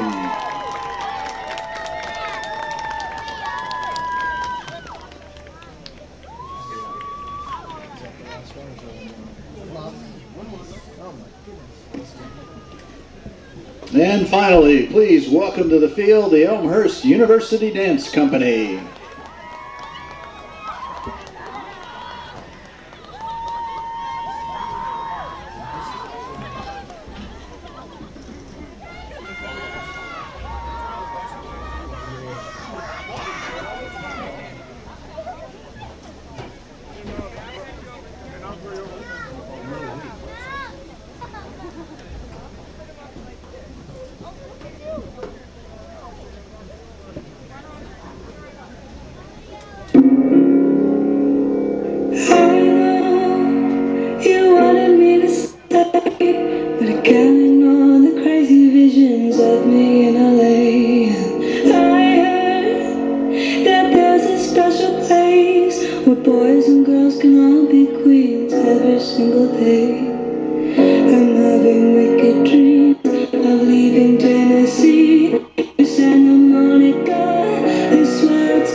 It's where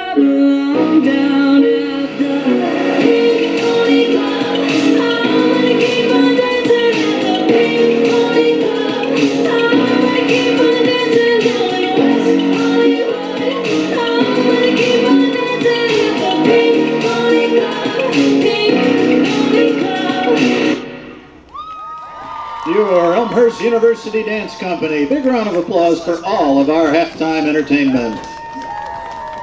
When I came to Elmhurst and we were walking around, I just saw a lot of people interacting, whether it was in the Crons Forum, whether it was here on the mall, or anything like that. I could just tell that there was that sense of community, and it just feels so natural and like a home. If someone came to me and said like Elmhurst in like their top 2-3 choices for schools, I would say go for it. Elmhurst helped me through more than the other schools. Elmhurst would call me every week about the financial aspect of it and about helping me see which credits would transfer over so I would know how many years I would have to stay. When I came to the school, everybody was exactly what they were. Everybody was real helpful. Like every year they helped me with my financial aspect of it, and grade-wise, the teachers are always here. You can email them at any time. Believe what you see because the people really care about you here. My experience with applying here and transferring over from College of DuPage was wonderful. Actually, it was probably the easiest transfer of any kind I've ever made in my life. My hand was held, questions were answered before I had a chance to ask them. It helped me actually to make the decisions that I needed to make without trying to figure out what questions do I need to know. That warmth, that friendliness, the opening of the door for you as you walk in. Elmhurst is a great place to start off, even at my age, to come back to. The MBA program, the price of it is affordable.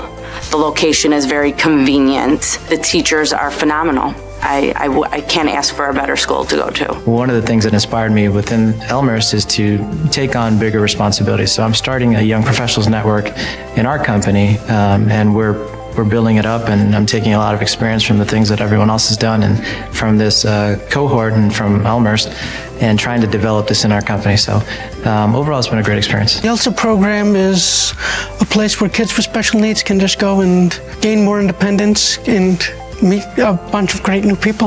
The program helps me become more organized because you have to know where you have to be at a certain time. I value the friendships that I've really gotten to make here. Everyone should come to the ELSA program. I love Elmhurst. It's small enough to where you feel like you're in a community of friendship, but it's also got so many connections. It's close to home. It has many opportunities in the area. I've developed wonderful relationships with the professors and clinical supervisors, and I really felt like I was an individual and that I mattered. If you're considering different graduate programs, definitely come visit Elmhurst. They have endless opportunities. There's people to help support and guide you throughout the whole journey. I feel safe and supported since the moment I arrived at Elmhurst University. When we first enter the school, they will offer the courses for security, safety tips, and also the status for international students. When I first arrived here, so I have the orientation. I was having a jet lag at that point, and I couldn't join every activity. The leader of my OSL leader, and she would just keep on texting me, asking me if I'm okay, and you know, I feel so welcome and loved.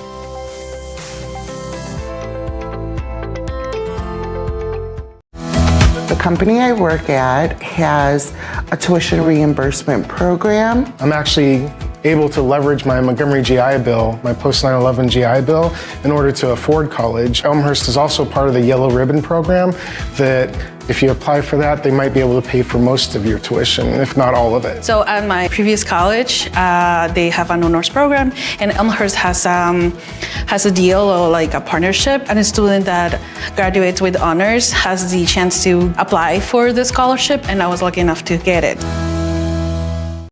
With my degree, I'm hoping to gain skills that would open opportunities with my current employer. I feel much more comfortable, being able to apply for roles that I was not able to before. This degree will help me make myself more marketable. All of these opportunities that are opening up, I want to take them. It's important for me and for my family. The EMP program is set up where you can succeed in less time with a little bit less out of your pocket. The return on the investment will pay off. The knowledge you'll gain, the skills you'll gain, the memories are all worth it. The teachers, the staff here, everybody here, my academic advisor, everybody has been really wonderful. The attentiveness of the staff, they are very responsive with building a plan that fits your needs. I feel like a lot of the material that's applied to our classes is very relevant to today's world. It's nice having teachers that actually have done the stuff that they're teaching in the real professional world, and they're able to lend that experience to us as they're teaching. The staff here at Elmhurst definitely challenges me to keep moving forward and be my best self. I am currently at the highest level I could go without a degree. I just recently separated from the military and I needed a degree to help increase my options. Something I want to do for myself, but something I want to do to further my career as well. Actually, to be a really great role model for my son. I wanted to level up my education, and I felt that Elmhurst would provide that opportunity. I finished my associates. I just wanted to continue. The opportunity to come to Elmhurst open, and I was like, yes, let's do it.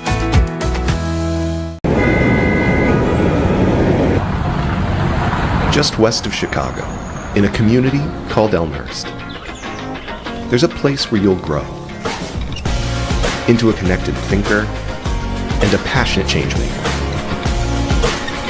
with skills to excel and knowledge that lasts. Elmhurst University. Go far, do well.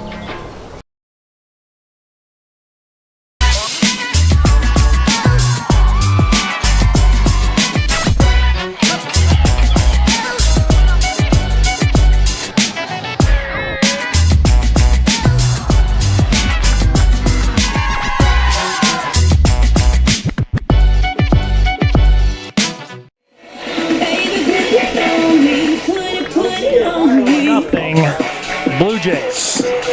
And you take a look at the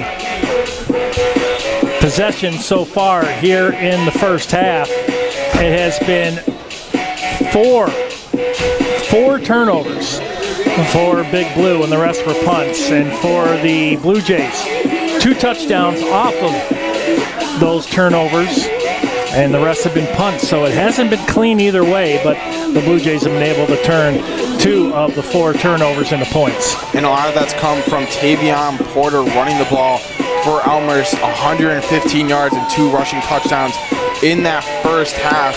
He's been Elmhurst's main offense, and really only offense so far, with Odom 3 for 17 passing. If Elmhurst wants to extend their lead and continue to dominate this game, they're going to need Odom to step it up a little bit in that passing game.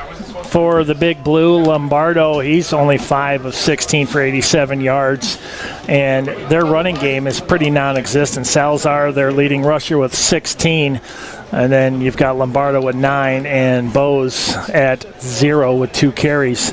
So it's really kind of a one-faceted type of offense for Millikin right now. They know that they're going to need to pass to get some points here in the second half, and for the Blue Jays, they just need to have long sustained drives. You know, there have not been any really long drives as far as both teams go here in the first half, and it's been short drives with very minimal turnout, a lot of punts. We've seen their punters have got a lot of work on both sides. Yeah, neither team has had a drive so far in that first half or in this game over 6 plays. Elmhurst had the longest one with 6 plays for 22 yards, lasted about 4 minutes. That's been the longest drive of either team so far. I expect some longer drives, especially if Elmhurst wants to continue its front step ahead in this game. Now the Blue Jays will be kicking off to start the second half. They'll be kicking off left to right.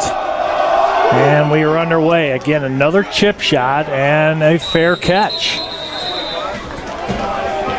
called by Big Blue, and I think they've learned a valuable lesson in that first half. You've got to be very, very careful with the ball because they have turned it over 4 times, and we saw what looked like a muff punt that turned into, well, we found out talking to the officials, it was they didn't have enough room to catch the football was the call. And basically a punt return interference basically is what that was. That was a big play. But Millikin has not been able to take advantage of any of those situations. And we'll see what they do here with first possession in the second half. Lombardo hands it off. Salazar tries to go out to the right side, and he is pummeled at the line of scrimmage. Gain of 3 on the play. Good tackle that time by the interior defense of the Blue Jays. And another run for Millikin that just goes nowhere. They're averaging just 1.9 yards per rush. Elmhurst has done a great job. It's been really that defensive line of the Blue Jays stuffing up the middle and allowing no space for these Millikin running backs and Salazar. Now for these 14 seniors, their final half here as a Blue Jay. And they want to go out in winning fashion, and they want to extend Millikin's losing streak to 20. Here's Lombardo. Lombardo looking, rushed out of the pocket. He's going to throw this one way outside. And again, nowhere to go. Good downfield coverage again by the Blue Jay defense. Yeah, it was good pressure from Itor Agabenya on that near side edge, pressuring Lombardo to just get rid of that ball, and it's a critical third down here for Millikin.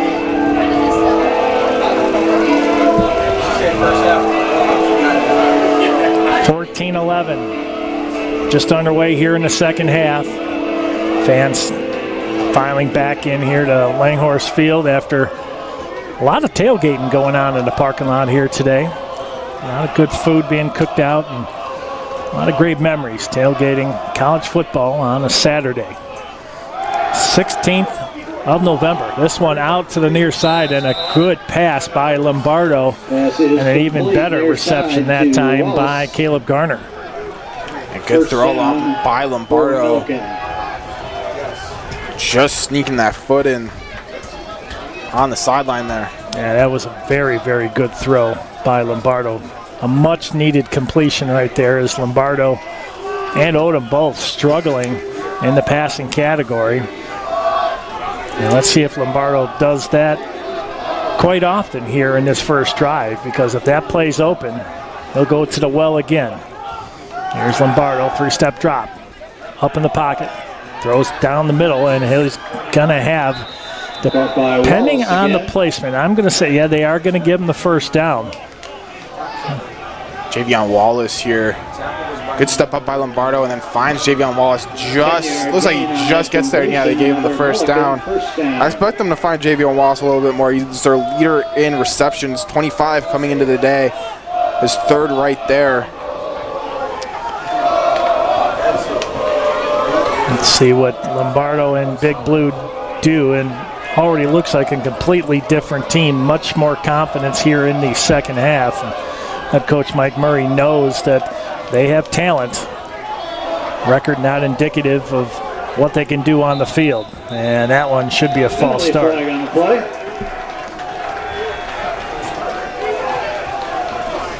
False start. Offense, number 71. 5-yard penalty. First down. We'll take that. They'll back that. Make it 1st and 15. And first penalty on Millikin on the afternoon. They've had a relatively clean game so far. Or I should say second penalty for Millikin, only for 2 yards.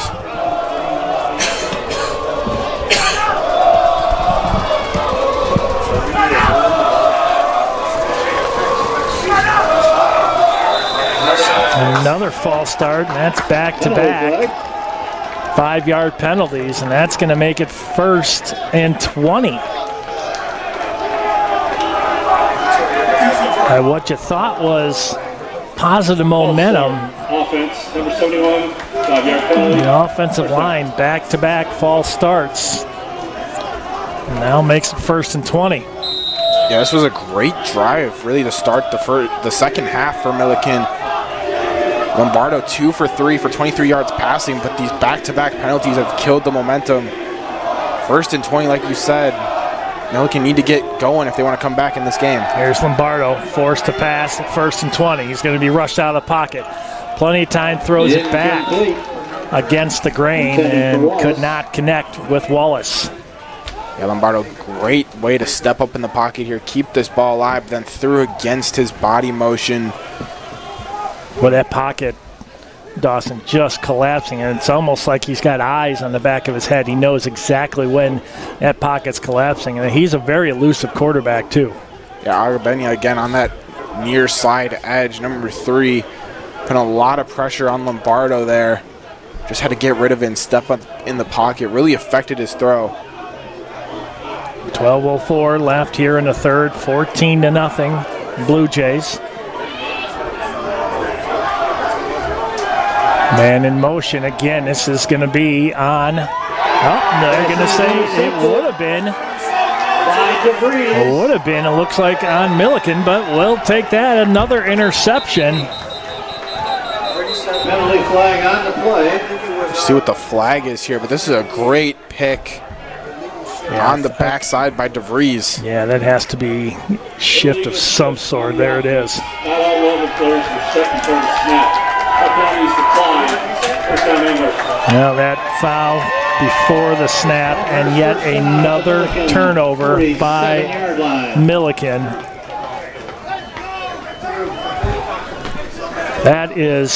That's a killer right there. I mean, they were positively moving the ball, 2 back-to-back false starts, and then he throws the interception. I mean, but the Blue Jay defense, sensing that he was in a little bit of trouble, brought their backs up just a little bit. Let's see, here's Odom. Here's Porter. Porter, the ball carrier. Now he's got 115 yards rushing, and I think Millikin understands that. Yeah, he had nothing here on this near side, just stuffed up. Millikin brought everyone to the side of the run. They've done a little bit of a better job after Porter broke that 27-yarder for that big touchdown. 2nd and 11 now for Elmhurst after a loss of 1. Ball at the near hash mark. Odom in the shotgun. Porter this time going to go to the far side. He's going to cut it back. Hit by about 3 big blue defensive players, but able to push that pile for a gain of about 4 on the play. Along with Jackson. So it's going to make it 3rd and about 7. 3rd and 7 for the Blue Jays. That was a rise up in the middle, just shedding a couple of blocks, forcing Porter back to the center of the field into a bunch of Millikin bodies. Let's see what Elmhurst calls here with 3rd and 7. It's manageable, but you want to be somewhere between 5 and 3 yards on 3rd down. Let's see what Odom does here. Hands this inside handoff. Here's Porter, going to cut it back. And he's going to be about a yard shy of the first down, and he was hit hard. Look at Odom with trying to get a block in, and then Porter just smoked by Baskerville. Baskerville 6'2", 240 out of Shreveport, Louisiana. And it looks like they're going to go for it. Let's see if they can get an offside here. Or an inside draw, maybe right to Porter. And here's Porter. He's going to come near side. He's going to be hit, and I don't know. Porter, the ball carrier. I don't know. That's going to be very close, and I believe Millikin held him. This will be a turnover on downs, I believe. It's going to be about a half a yard shy. A good defense by Millikin there, just swarming to that football, getting the gain tackles, and in that first quarter, they were getting chewed up on the outside. More recently, towards the end of that second quarter, now into this second half, they've done a lot better of a job on this outside, stuffing up Porter. I agree. He had no space there to get downfield. You know, on the short side right there, when you stack that short side, you're right. It's almost like you want to do maybe a misdirection. Maybe say you're going to go short and then cut it back to the outside, but either way, turn it over on downs, and this is best starting field position that Millikin has had today. They've been averaging right around their 20 as an average for start. Lombardo, first sack of the contest, and he's going to go down in a crumpled heap. Brought down for a loss. Yeah, big sack here from Elmhurst. Just no time in the pocket. Lombardo had nothing downfield. And huge sack by Jesus Moreno.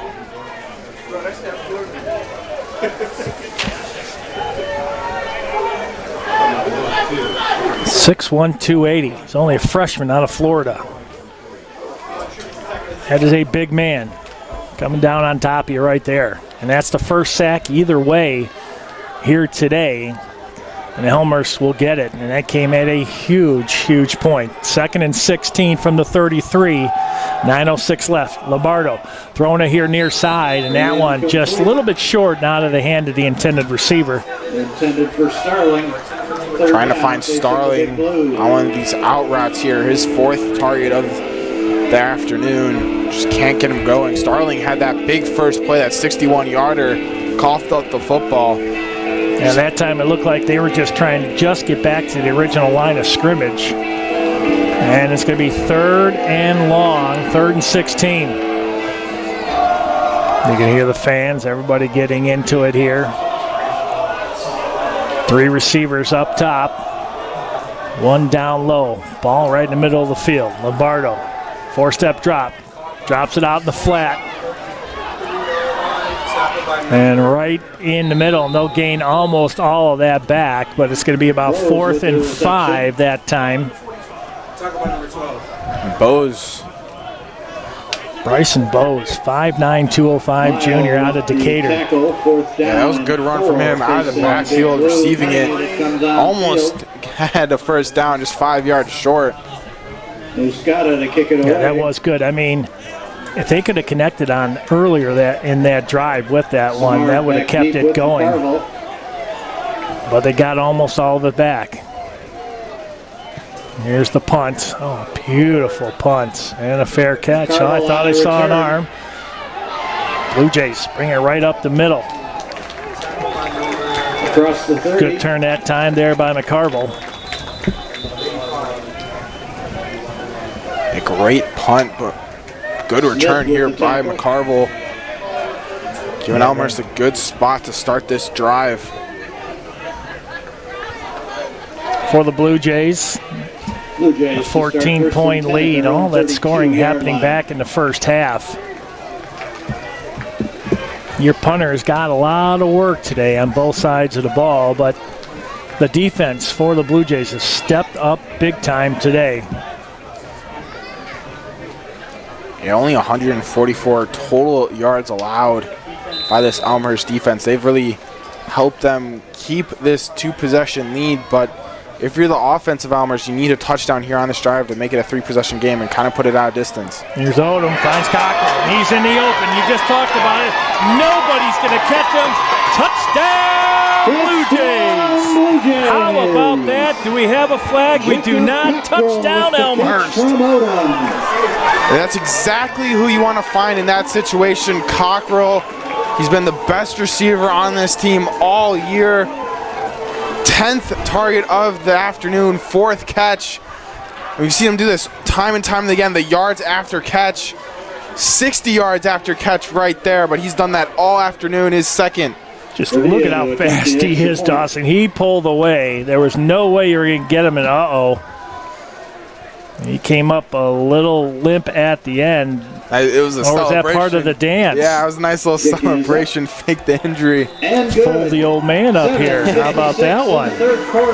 Like the dance. 21-0. It's almost like you had the crystal ball there, Dawson. You said that they need a touchdown, and bang, they catch Cockrell in stride, and he takes it the rest of the way. We've got an injured Blue Jay player down.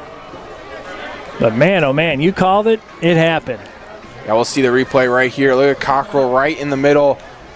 Good little slant route in, and he had nothing on the backside. Millikin brought their safeties up, and Cockrell just beat him 104 yards after catch now. I like the way that they did that. They had 3 receivers as the ball was snapped. One of them kind of came back, drawing one of the corners that time, drew him in. Cockrell went inside, caught the ball in stride, and said, see you later. Yeah, that's his 8th touchdown of the year, the junior from Stockbridge, Georgia. He's having a great year for this Blue Jays side, one of their best receivers. What a play. It was almost like you were in Odom's head. Throw the ball, and they will score. That's exactly what just happened right there. Wow.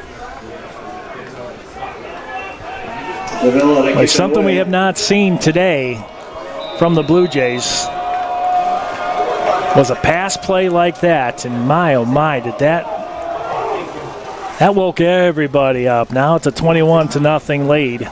Salazar on the return. Salazar on the return for Millikin, and they're going to This would be their best starting position, right near midfield to start this drive. But, man, I tell you, what a play by Odom to Cockrell. Yeah, and that's what the running game has really done for Elmhurst. You make Millikin step up their cornerbacks and their safeties. You hit them for a chunk play right over the middle, and there was no one on that backside for the Big Blue to stop that slant. Odom now 4 of 18 for 153 and a touchdown. Porter again 21 for 123 and 2 touchdowns. And you got Cockrell 3 for 126 touchdown. As long as we just saw it right there, 68. And yards after the catch, as you mentioned, 104. I mean, those are mind-boggling numbers. That just goes to show how athletic he is and how quick he can get away from the defenders. Here's Lombardo. And Big Blue down 21 now. Lombardo. Layer this one over the middle, and that one shy of the intended receiver that time. That was Miller. Yeah, Lombardo just hasn't been very effective here this afternoon. Just really struggling to find completions consistently. 8 for 24 now.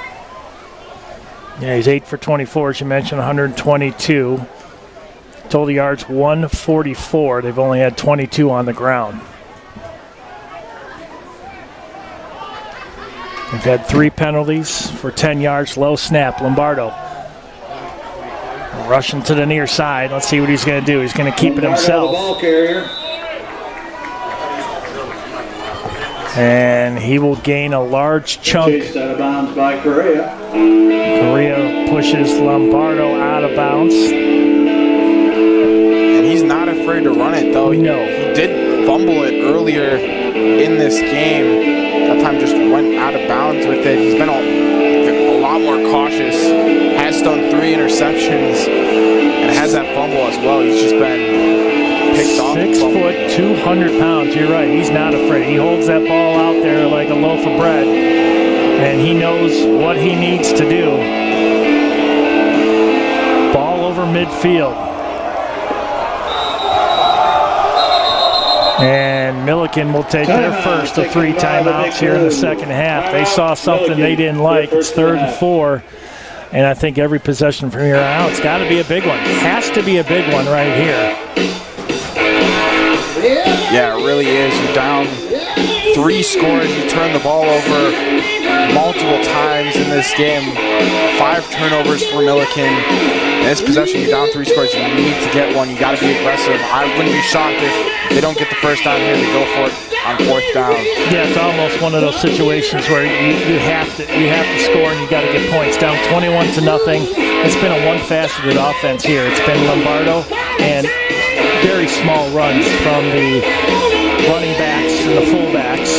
And Millikin will find himself with only 2 timeouts the remainder of this contest.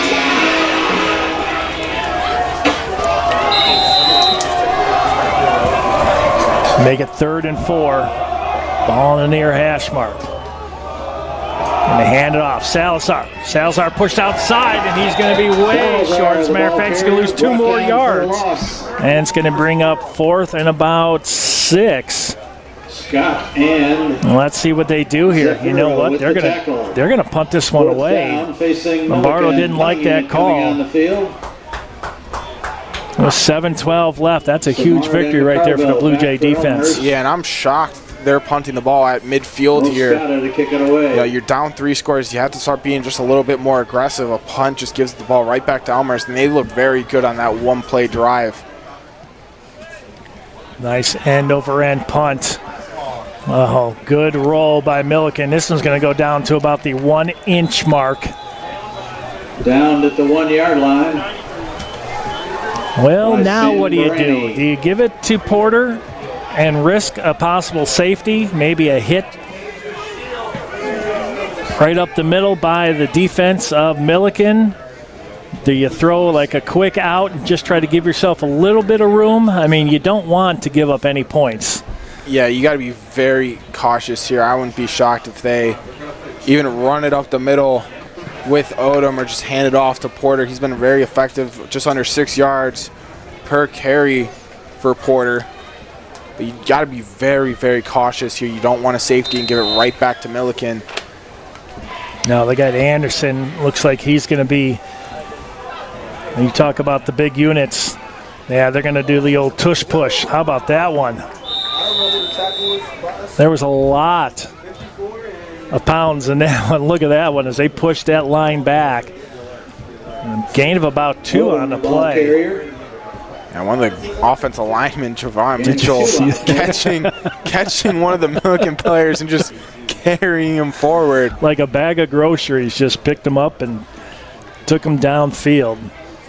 Now that will give them ball at the 2-yard line now, make it 2nd and 8. Just a little bit more breathing room, but still got to be very careful here. It looks like Millikin just stacking that line, trying to get pressure and penetration up the middle. You got McCarville out here, and I think if Odom does a quick out, again, here comes Porter, cuts it back. Porter, big run by Porter, open field, and talk about some breathing room and much needed. There it is.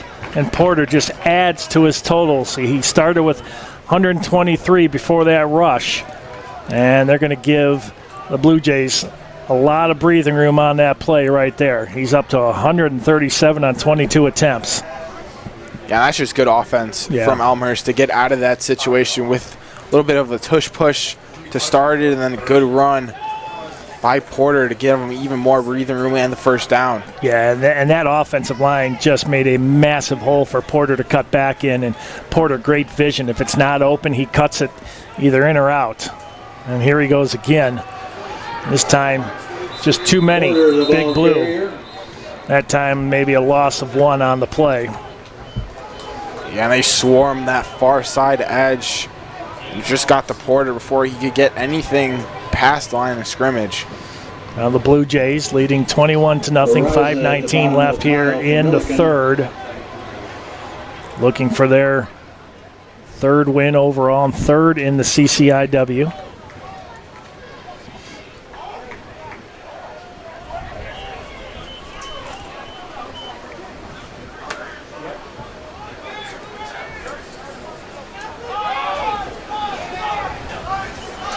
Ball, Odom loses it, gets it back. Start running it back out to the far outside. He'll make a little bit of nothing into something that time, a gain of about 3. Yeah, broken play here. Odom just dropped a snap a little bit, had to make something. Got a couple of yards, make this a 3rd and manageable now. Would love to see Elmhurst pick up the first down, continue this drive. They haven't had many long drives in this football game. Now take a look at the standings in the CCIW North Central. Obviously 8-0 in the CCIW. Wheaton only 1 loss, 8-1. WashU 7-2. Wesleyan 5-3. North Park 4-5. Here's Odom. Oh, and that one intercepted. Intercepted. Good read that time. Zach Gerard. Number 17, Zach Gerard. He had good coverage that time and just cut right in front of the receiver. Yeah, and Odom just staring down his receiver. It was an easy read for Gerard there, and that's a big play for Millikin. Puts him in great field position. This is the best field position they've really had all afternoon. They need to capitalize this if they want to get back into this football game. Wow. Yep. That's exactly what they need to do. And we'll see Blue Jays defense. First turnover today by the Blue Jays. To kick it away.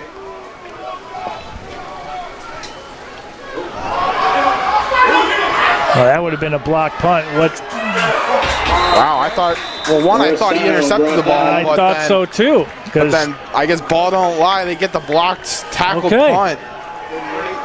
Well, they'll take it then. What looked like an interception and then looked like it was ruled as an interception was not an interception, but they'll get the same field position, if not better. They had that punt blocked. Yeah, must have hit the ground on that interception right before he caught it, but they get great field position, best field position of the afternoon for Millikin. Now for the Blue Jays defense. Going to have to come up big if they want to keep the goose egg on the side of Big Blue. Lombardo, best field position all day. Hand it off to Salazar. He's going to go right into the meat of the Blue Jays defense, and that pile was going one way and then pushed back, and we have a flag, a late flag. And this one might be on Elmhurst. If it is, it's going to be half the distance to the goal line. That flag came late. We'll see what this call is, but the line of scrimmage is so important in football, and Elmhurst has just really dominated it all afternoon. After the play, unsportsmanlike conduct, offense number 75. Wow. Unsportsmanlike conduct, defense number 59. Offside, offsetting. That's each player's first unsportsmanlike conduct penalty. Okay, so neither one of them going out to dinner together tonight is one of those situations where something was said or done, and both players will get penalized. That's their first one of the contest. Again, their second one, they'll be disqualified from the remainder of this contest, so 3:34 and counting. 2nd and 10. Salazar in the backfield. Lombardo, again, has not been under center all day. Here's a shotgun. 2-step drop, looking near side. Throws it in the corner. Caught and touchdown. Pass complete to Starling. Touchdown, Millikin. Don Starling, 6 foot 175, sophomore out of Jeffersonville, Indiana. And Big Blue is on the board. It's 21-6. Yeah, that all stems from that blocked punt. Millikin have come very close to blocking punts before that one. They finally get one. Puts their offense in great field position, and they capitalize on it with the touchdown. They needed that. That's a very important touchdown in this game. Puts it back to a 2-possession game. PAT looming large here.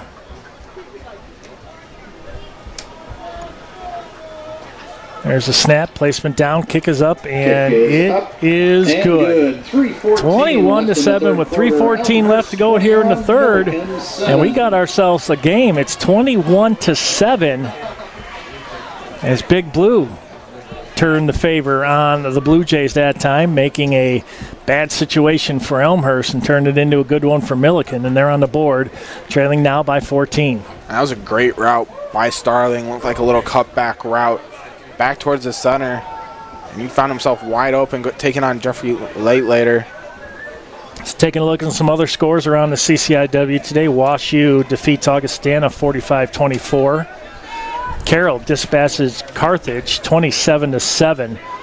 And Wheaton all over North Park 66-14.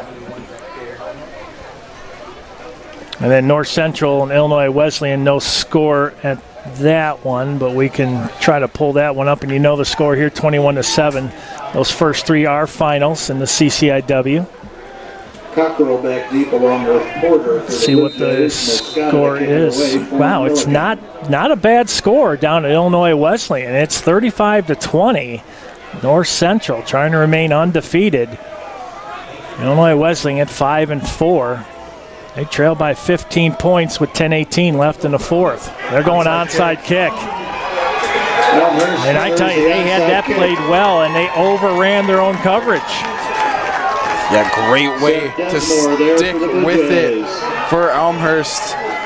Seth Desmore coming through for Elmhurst special teams. Yeah, Millikin had it all the way, just overran it. Ball took a bad hop towards the other direction, and Desmore able to run it down. That would have been huge if Millikin could get that onside kick. I mean, they had a guy right there. He just did not see the football. I mean, you know the rule is ball has to go 10 yards. You look before you kick the ball. You know where that 10-yard marker is. He just ran right by it. And now Elmhurst with great field position. 1st and 10 at the 44. Odom hands it off. And Porter again continuing to carry the load here today. The junior out of Chicago Heights. Bremen High School and the College of DuPage Chaparrals, who, if you don't know it by now, been national champions many, many times. And I had no idea the Chaparrals, 3 or 4 in a row. It's like ridiculous. And I knew they were good, but Dawson had to let me in on how good they really were. Here's Porter, and he cuts it back. And 44 again, Alex Areza with yet another tackle today. Yeah, just unblocked through that line of scrimmage, blowing that play up for Elmhurst. Millikin, if they get a stop here, could set them up for another good opportunity to make this a one-score game now. Agreed. Well, 3rd and 10 at the 44. So we approach 2 minutes left here in the third. 21-7 Blue Jays. Millikin getting on the board after a muff punt. Here's Odom. Plenty of time. Great. Cockrell again came back, and we're not going to get a flag. There we are. Pass interference.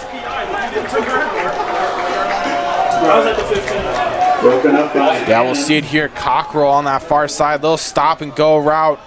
Got his defenders slipping, and then never turned around. Nope. Too early. Yep, agreed. Oh, I tell you, he does not like that whatsoever.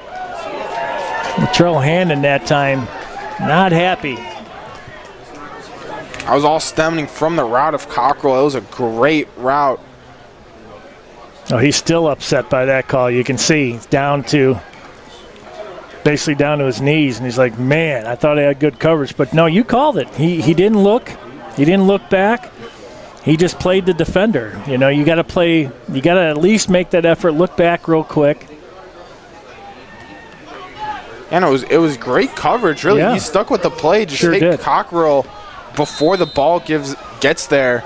I mean, if he turns around and gets up, that's a pretty good play. Just never did. 1st and 10 from the 29. Here's Odom. Odom had plenty of time. Rushed out of pocket. Throws it near side. Caught. Pass is complete to McCarville. McCarville coming up big. That's not the first time we saw him do that. When his quarterback was in trouble, he came back for it, and here's another big completion. Odom running for his life, and he had his outlet right there. Look at McCarville. What a catch. Yeah, great catch. Way to stick with that play on the road out of Odom, but great athletic play by Odom to juke out of the Millikin defender and then finds his receiver downfield. Elmhurst looking to punch this one in. Let's see if Porter can get his 3rd touchdown of the day. Odom looking to throw, throws it over in the far corner. Touchdown, Cockrell! But we have a flag on the play. And that might be offensive pass interference. See, Cockrell was pretty open. May have seen a pick play right there. We'll see. Looks like Millikin saying it's on the Blue Jays. Blue Jays saying it's on Millikin. Defense, number 1. Yep, that's going to be a touchdown. That was a holding. Same player that had the pass interference, guilty of holding this time, and Cockrell with his 2nd touchdown. Look at that. Yeah, and Latrell Hannon not on Cockrell on that play. He's over the middle here on the goal line. 2nd touchdown for Cockrell today. $134 and 2 touchdowns. Here's the extra point to make it 28-7. Snap, high snap placement. Kick is, just made it. Wow. Now we'll see the touchdown here over the middle.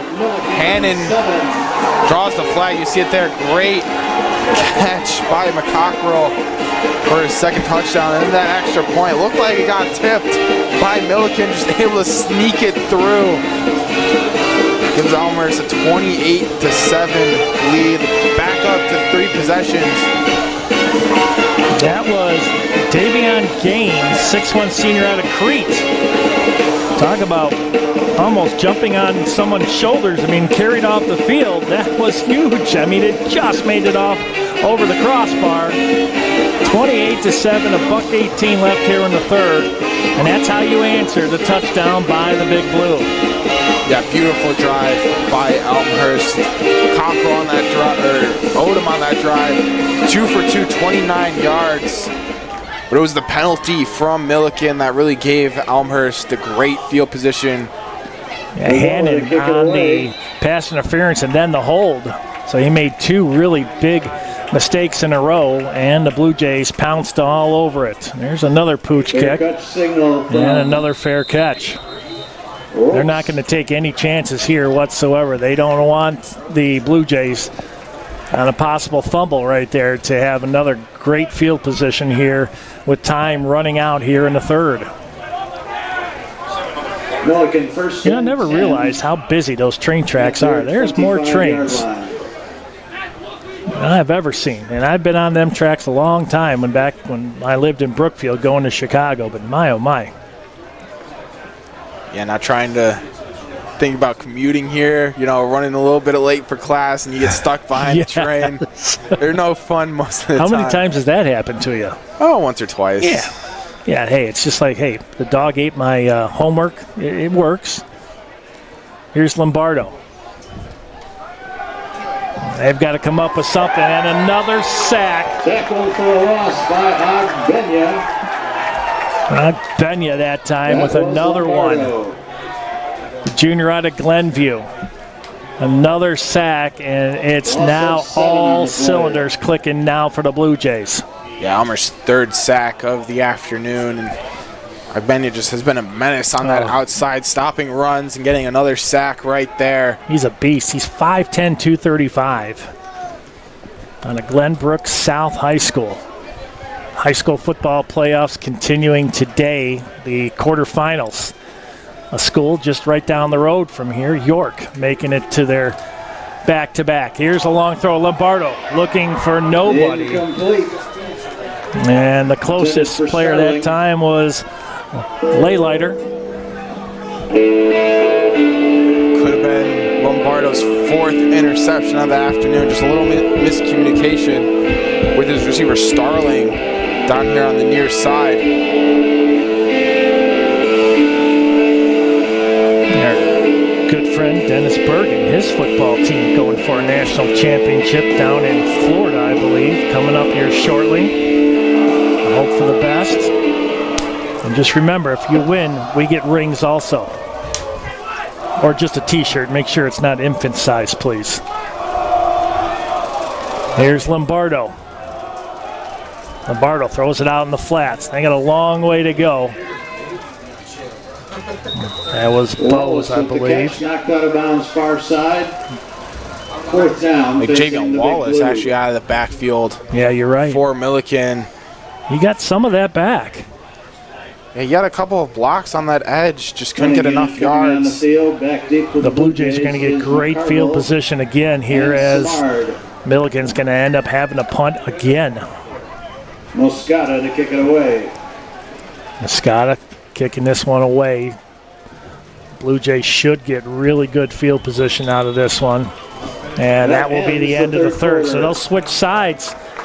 They'll put some time on that clock, and we are into the 4th. Here at Langhorse Field, it's 28-7. Elmhurst with the lead when we come back.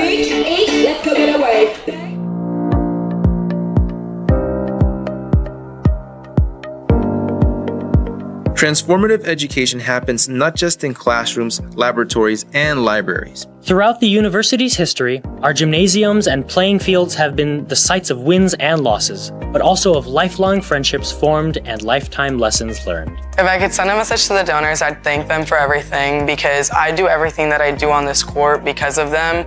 I'm able to use these facilities to the best of my ability, and I'm able to do well in sports and academics because of them.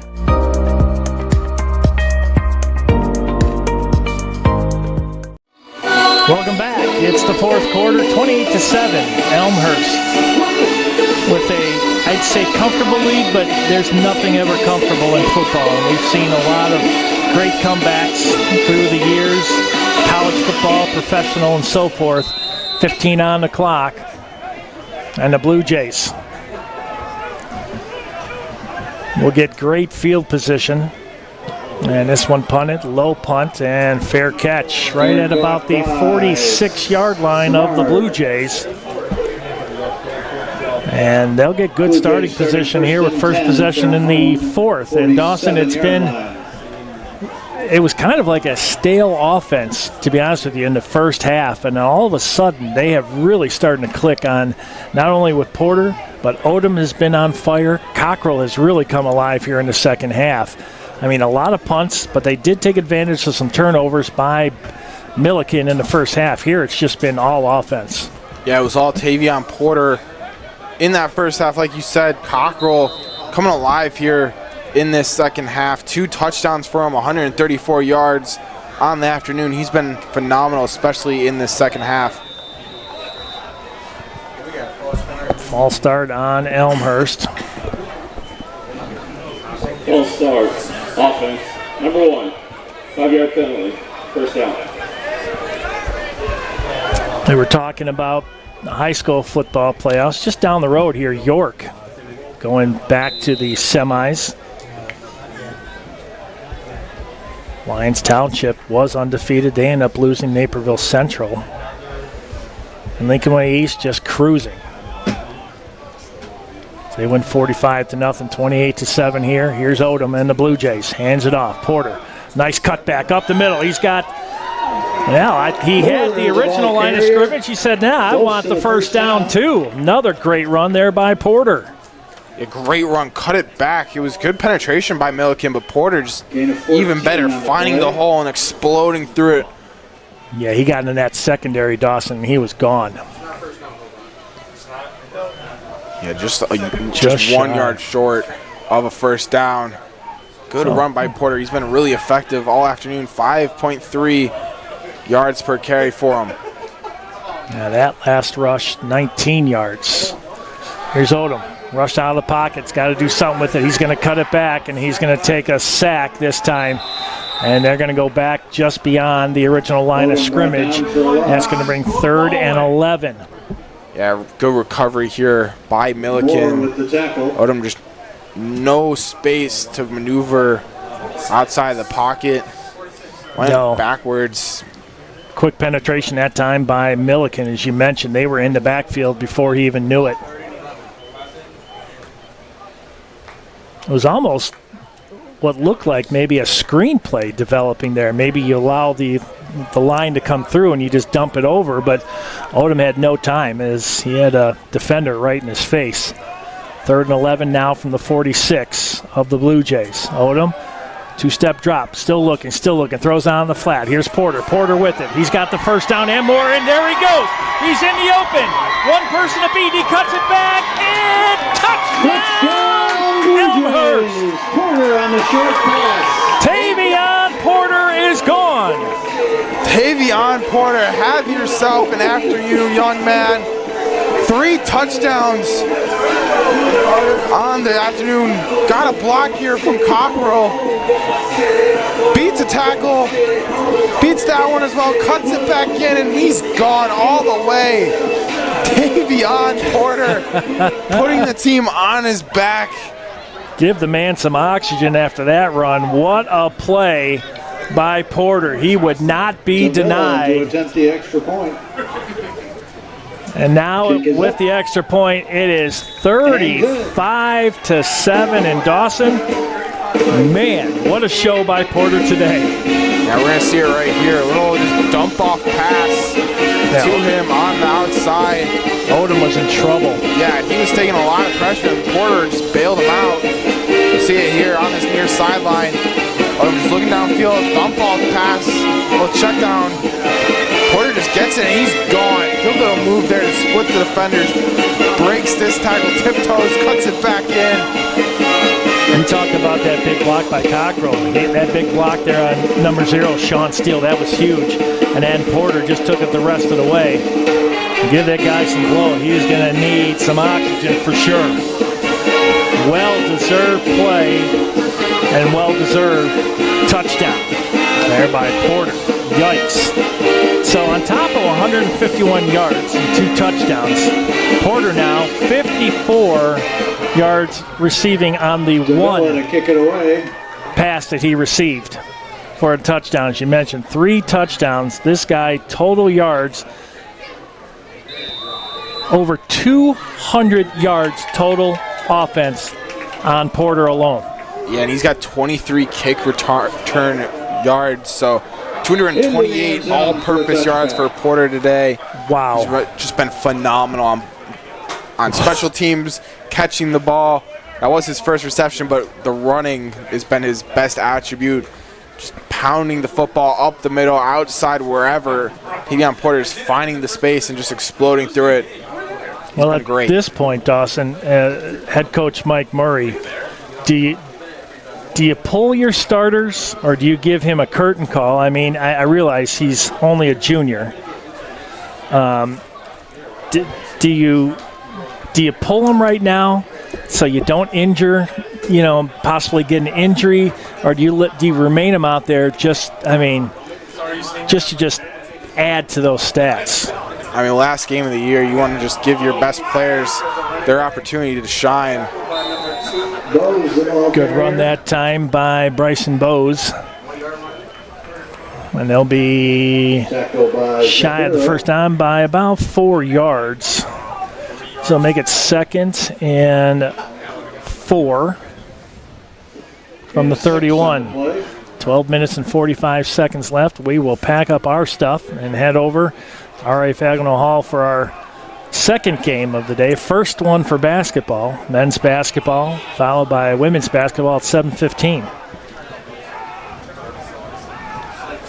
Here's Lombardo. Looks, going to rush it, and then he's going to slide down. And I believe they're going to go where he started that slide, and he's going to be short of the first down. And you got to go for it here. You have to. The unfortunate part is if you don't make it, Elmhurst is going to have great field position, but you also have to go for it here. When you're down 35-7, at 28 points, you look at that that's a big mountain to climb with a short time to get there with 11:52 left. And Lombardo and Big Blue.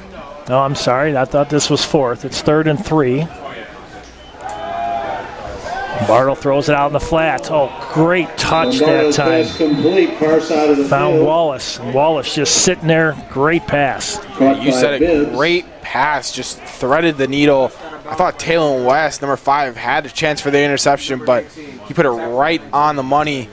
Great pass from Lombardo. Probably one of his best passes of the afternoon. Only place that ball needed to go, and he found it too. Right over the reach of the corner, right into the hand of the receiver.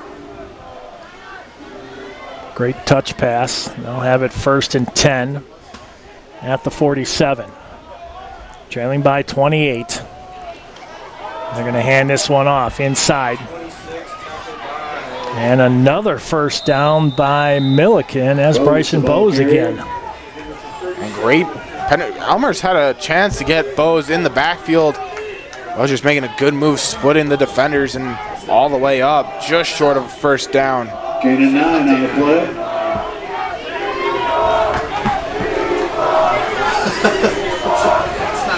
I wanted to update the computer all of a sudden. That's what I was. 2nd and 1. 1 yard shy of that first down. Lombardo and Millikin. Throws it out in the flat, and again, another good, quick pass. Complete far side, caught by Williams. Good reception that time. Destin Williams, freshman from Keithville, Louisiana. And Millikin's finding a lot of success with these quick passes. Lombardo up to 155 yards passing on the afternoon. He's done a great job in this second half. Interim head coach Patrick Allgaier at the helm of Big Blue. You're right. If they could have used those passes today, it could have been a lot closer game. Lombardo, quarterback keeper, and he's going to be sacked for another loss. Benya off that edge. You'll see it here, just sticking with the play, reading the quarterback, and he read it perfectly, sticking with him. Sure did. I think that time it was we kind of heard someone mention it up here. That was one of those RPO options. And as you mentioned, you got to stick with it. And that's exactly what the defense did right there. And those are designed to put those edge players kind of in a bind, make them take someone else. But Lombardo, they read Benya wrong and just kept it. Lombardo steps up, throws, and this one will be complete, they're going to say. So it's going to make it third and about, did they say he caught it? Yeah, they're saying he caught that. So it's going to make it like third and about 7. I don't know about that. I don't think he maintained possession. Even he thought he dropped it. Wow, he did not complete that catch to the ground. Yeah, they're not even going to talk about it, but we will. We'll see it here. Good pass on that far side. You'll see him go to the ground all the way, and you can see that ball. As soon as he goes to the ground, just drops it, sticks right there. You got to survive the ground, and he didn't there. Yeah, and they are moving it back. Right. Yeah, they got it right. They got that call right. That's what you have to do there. You got to make sure you get the right call. And they did, and it's third and long. 3rd and 14 for Millikin.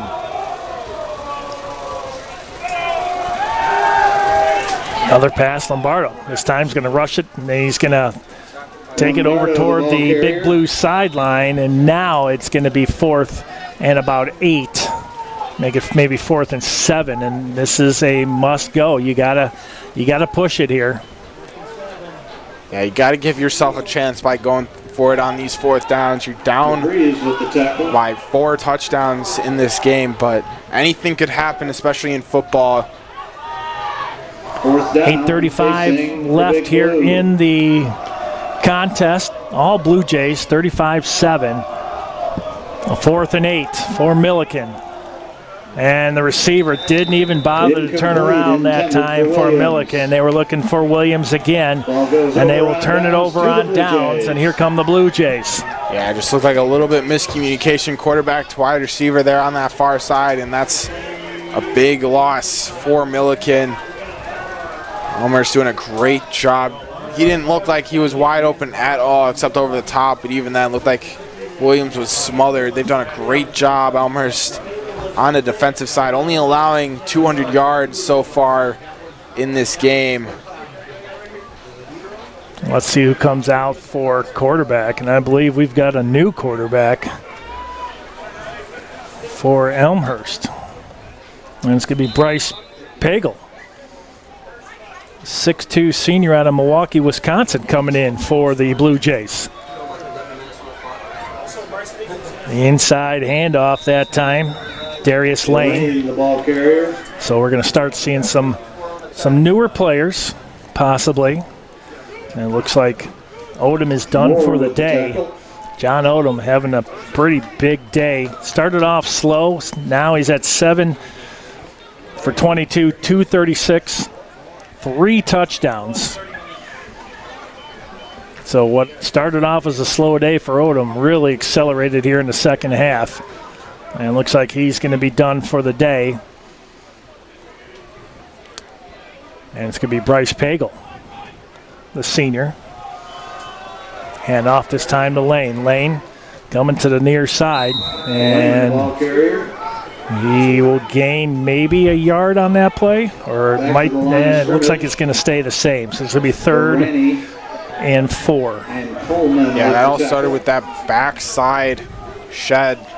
Elmhurst just doing a not good enough job sealing off that far side, allowing Millikin to penetrate the backfield and chase down Lane. Just had nothing doing on that run.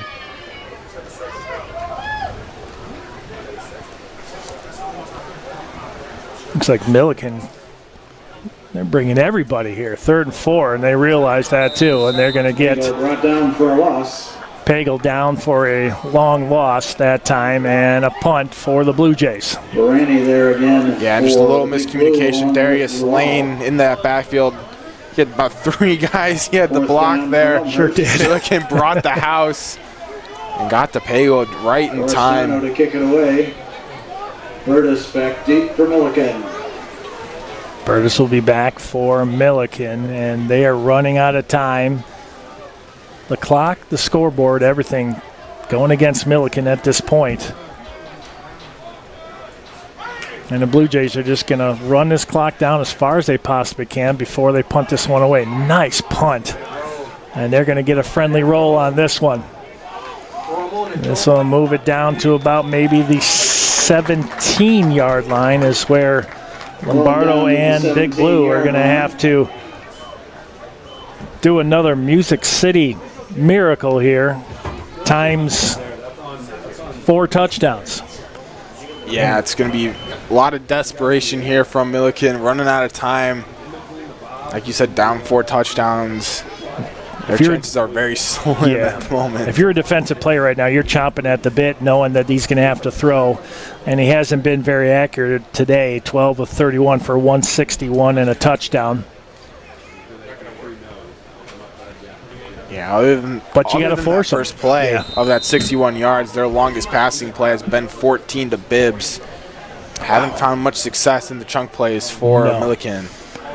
Lombardo and Millikin University in desperation mode, down 4. Lombardo almost went down for a sack. Nice tackle from behind. Correction. Lombardo brought down from behind.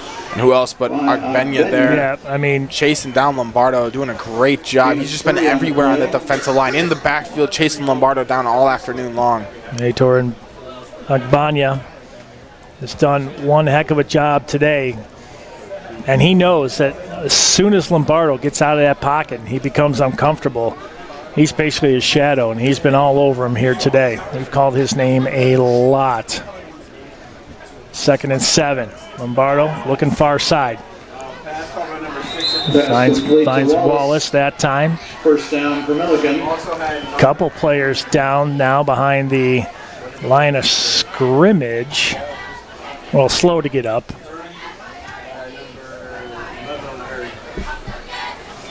Way later that time, slow to get up, but back to his feet. Clock continuing to run right now, under 5 minutes left here in this contest. Blue Jays looking to move to 3-7 overall, end the season at 3-6 in the CCIW. And on a positive note, going into the off season, 14 seniors made the walk here today. So Mike Murray and his staff got their hands full and filling those voids of the 14 players that are leaving. Here's Lombardo. Back over in the flat, and another good coverage and a good tackle, but it's going to be first down again by Wallace. We've talked about him all day. Yeah, he's been pretty good on the receiving end for Millikin. 5 catches for 44 yards for the wide receiver. 370 total yards for the Blue Jays today, 224 for Millikin up to this point. What was a rushing dominant offense, now you look at the Blue Jays, 236 yards passing. Here's Lombardo, steps back, rushed out of the pocket. Running near side, nowhere to go, and he's going to be hit, and that will be a sack by Laylighter. Good defensive back blitz here on the edge. You see him on that far side, creeping up. He just beats the offensive lineman around the corner, in pursuit the entire time, chasing down Lombardo, and finally gets there. Lombardo just looking downfield, had nothing. Good coverage by Elmhurst. Laylighter, another great tackle, and he had to run a long way to get that tackle from the far side of the field to the near side. Now 3 minutes left. 2nd and 12 from the 39 for Millikin. Lombardo steps up in the pocket. This time he's going to be hit for another sack. Gang tackling by the Blue Jays. And Lombardo, really no answer right now. And again, great coverage downfield by the secondary of Elmhurst. Yeah, they've just allowed nothing on the backside this drive. They're doing a great job on defense. Only 182 yards passing on the afternoon for Millikin. And the real key number that I keep pointing out, 39 rushing yards total for Millikin. This defensive line for Elmhurst has been just chasing everyone down, especially in the backfield, getting great penetration the entire game. Lombardo again, rushed out of the pocket, steps up, throws it over the middle. Oh, in and out of the hands intended for Burtis of West, the senior from Lake Mary, Florida. And he had that one on the backside. He knows it too. Head in his hands, just in and out of his hands. Would have been a great interception for him. Well, there's the 2-minute warning. 35-7 is your score. Elmhurst. Odom, 7 of 22 for 236 and 3 touchdowns. Porter, 26 rushes for 151, 2 touchdowns. And oh wait, we're still not done. He also has 1 reception for 54 and a touchdown.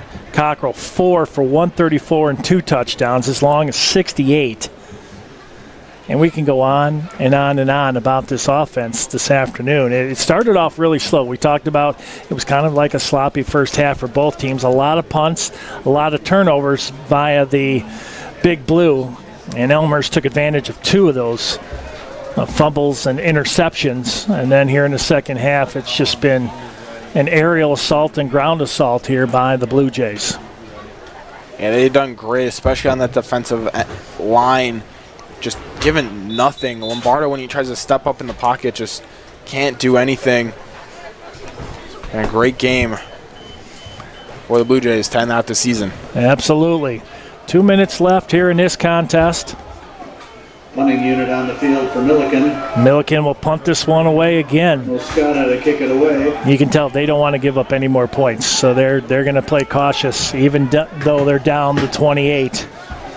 They don't want the Blue Jays to get any more points here today. Last year, blocked PAT to a 2-point. What a punt. Wow. They're caught by Samard. Samard that time on the reception. And no last-second play here today needed, Dawson, as we're getting ready to wrap this up and head over to R.A. Falconer Hall for our first game of a doubleheader. And that's a great way to start off the day. Yeah, huge game, especially for this Elmhurst side on senior day, last game of the season, to just get a good blowout victory over a really lesser opponent, a team that hasn't won 19 games entering today, now extending that streak to 20 straight losses for Millikin. But the interim head coach, Coach Allgaier, Patrick Allgaier, going into the offseason. I mean, there's plenty to pull away from this season. See if they take the interim off there and make him the head coach, which is something I'm sure that he wants, and so does the university. Yeah, 20 in a row. I mean, sooner or later, that has to change, and that's going to be up to the coaching staff. I mean, this team, no quit in them whatsoever. They have a lot of talent. Just things just did not work out well today, and the Blue Jays really came to play. It's on senior day, final game of the season at home in front of the home fans, and the seniors want to go out with a win. So everything going the way of the Blue Jays. Pagel still in for the Blue Jays, and I believe they're just going to do the victory formation. And there's the knee with 2 timeouts left. And I don't think Millikin's going to take them neither. They're not. 35-7. What a story here today at Langhorse Field. They'll be able to ring the bell. I'll give my thanks right now. Suncom.tv, Dennis Bergen, because we got to pack up and get things moving.